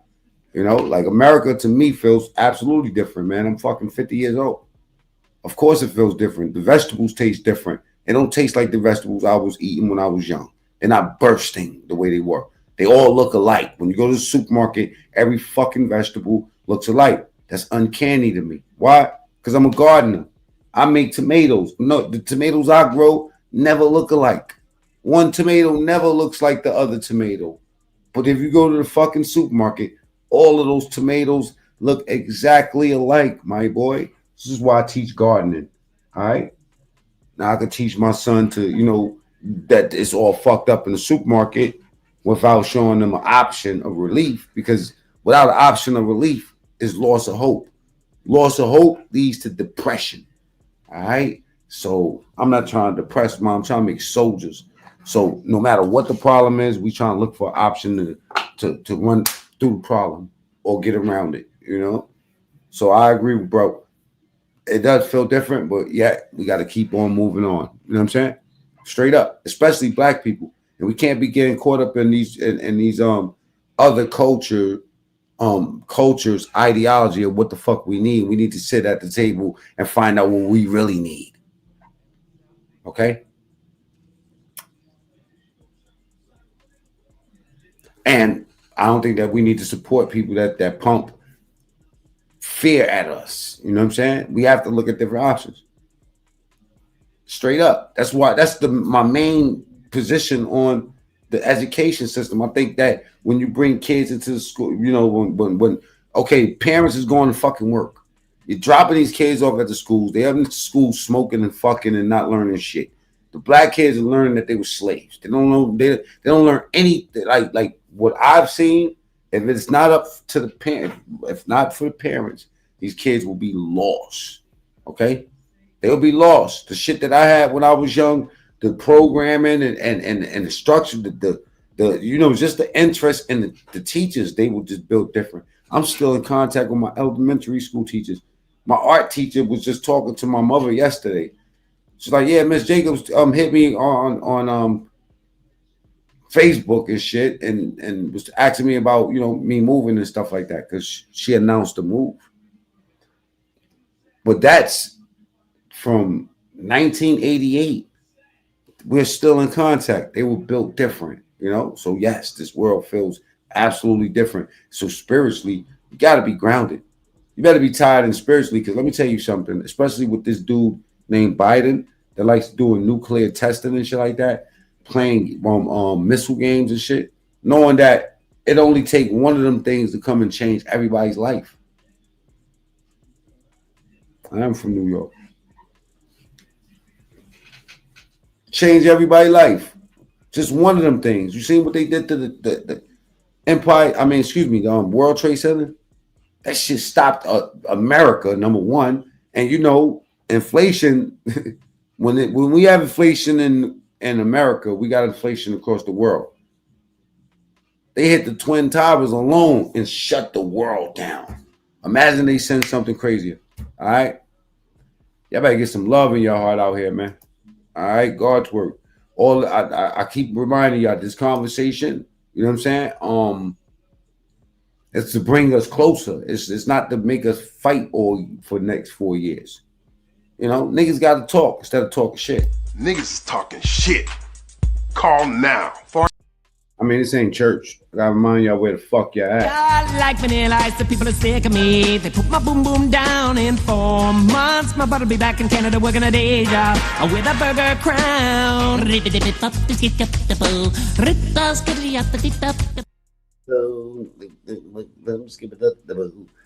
I miss good comedy. You know what I mean? American shit. In the spot, I came with the fellas. Ray Mac, I hit in the back, it's melon. Hey, Skeezy, what's up, man? We got some work to do. Might have to get on this TSTV shit tonight. I don't know. We'll see what happens. Get on some bullshit, you know what I mean? In the spot, I came with the fellas. SDBN opened the Animal House up, you know what I'm saying? You understands me? Do you understand me, nigga? Do you understand me, nigga? Do you understand me, nigga? Salute to y'all, man. I gotta go.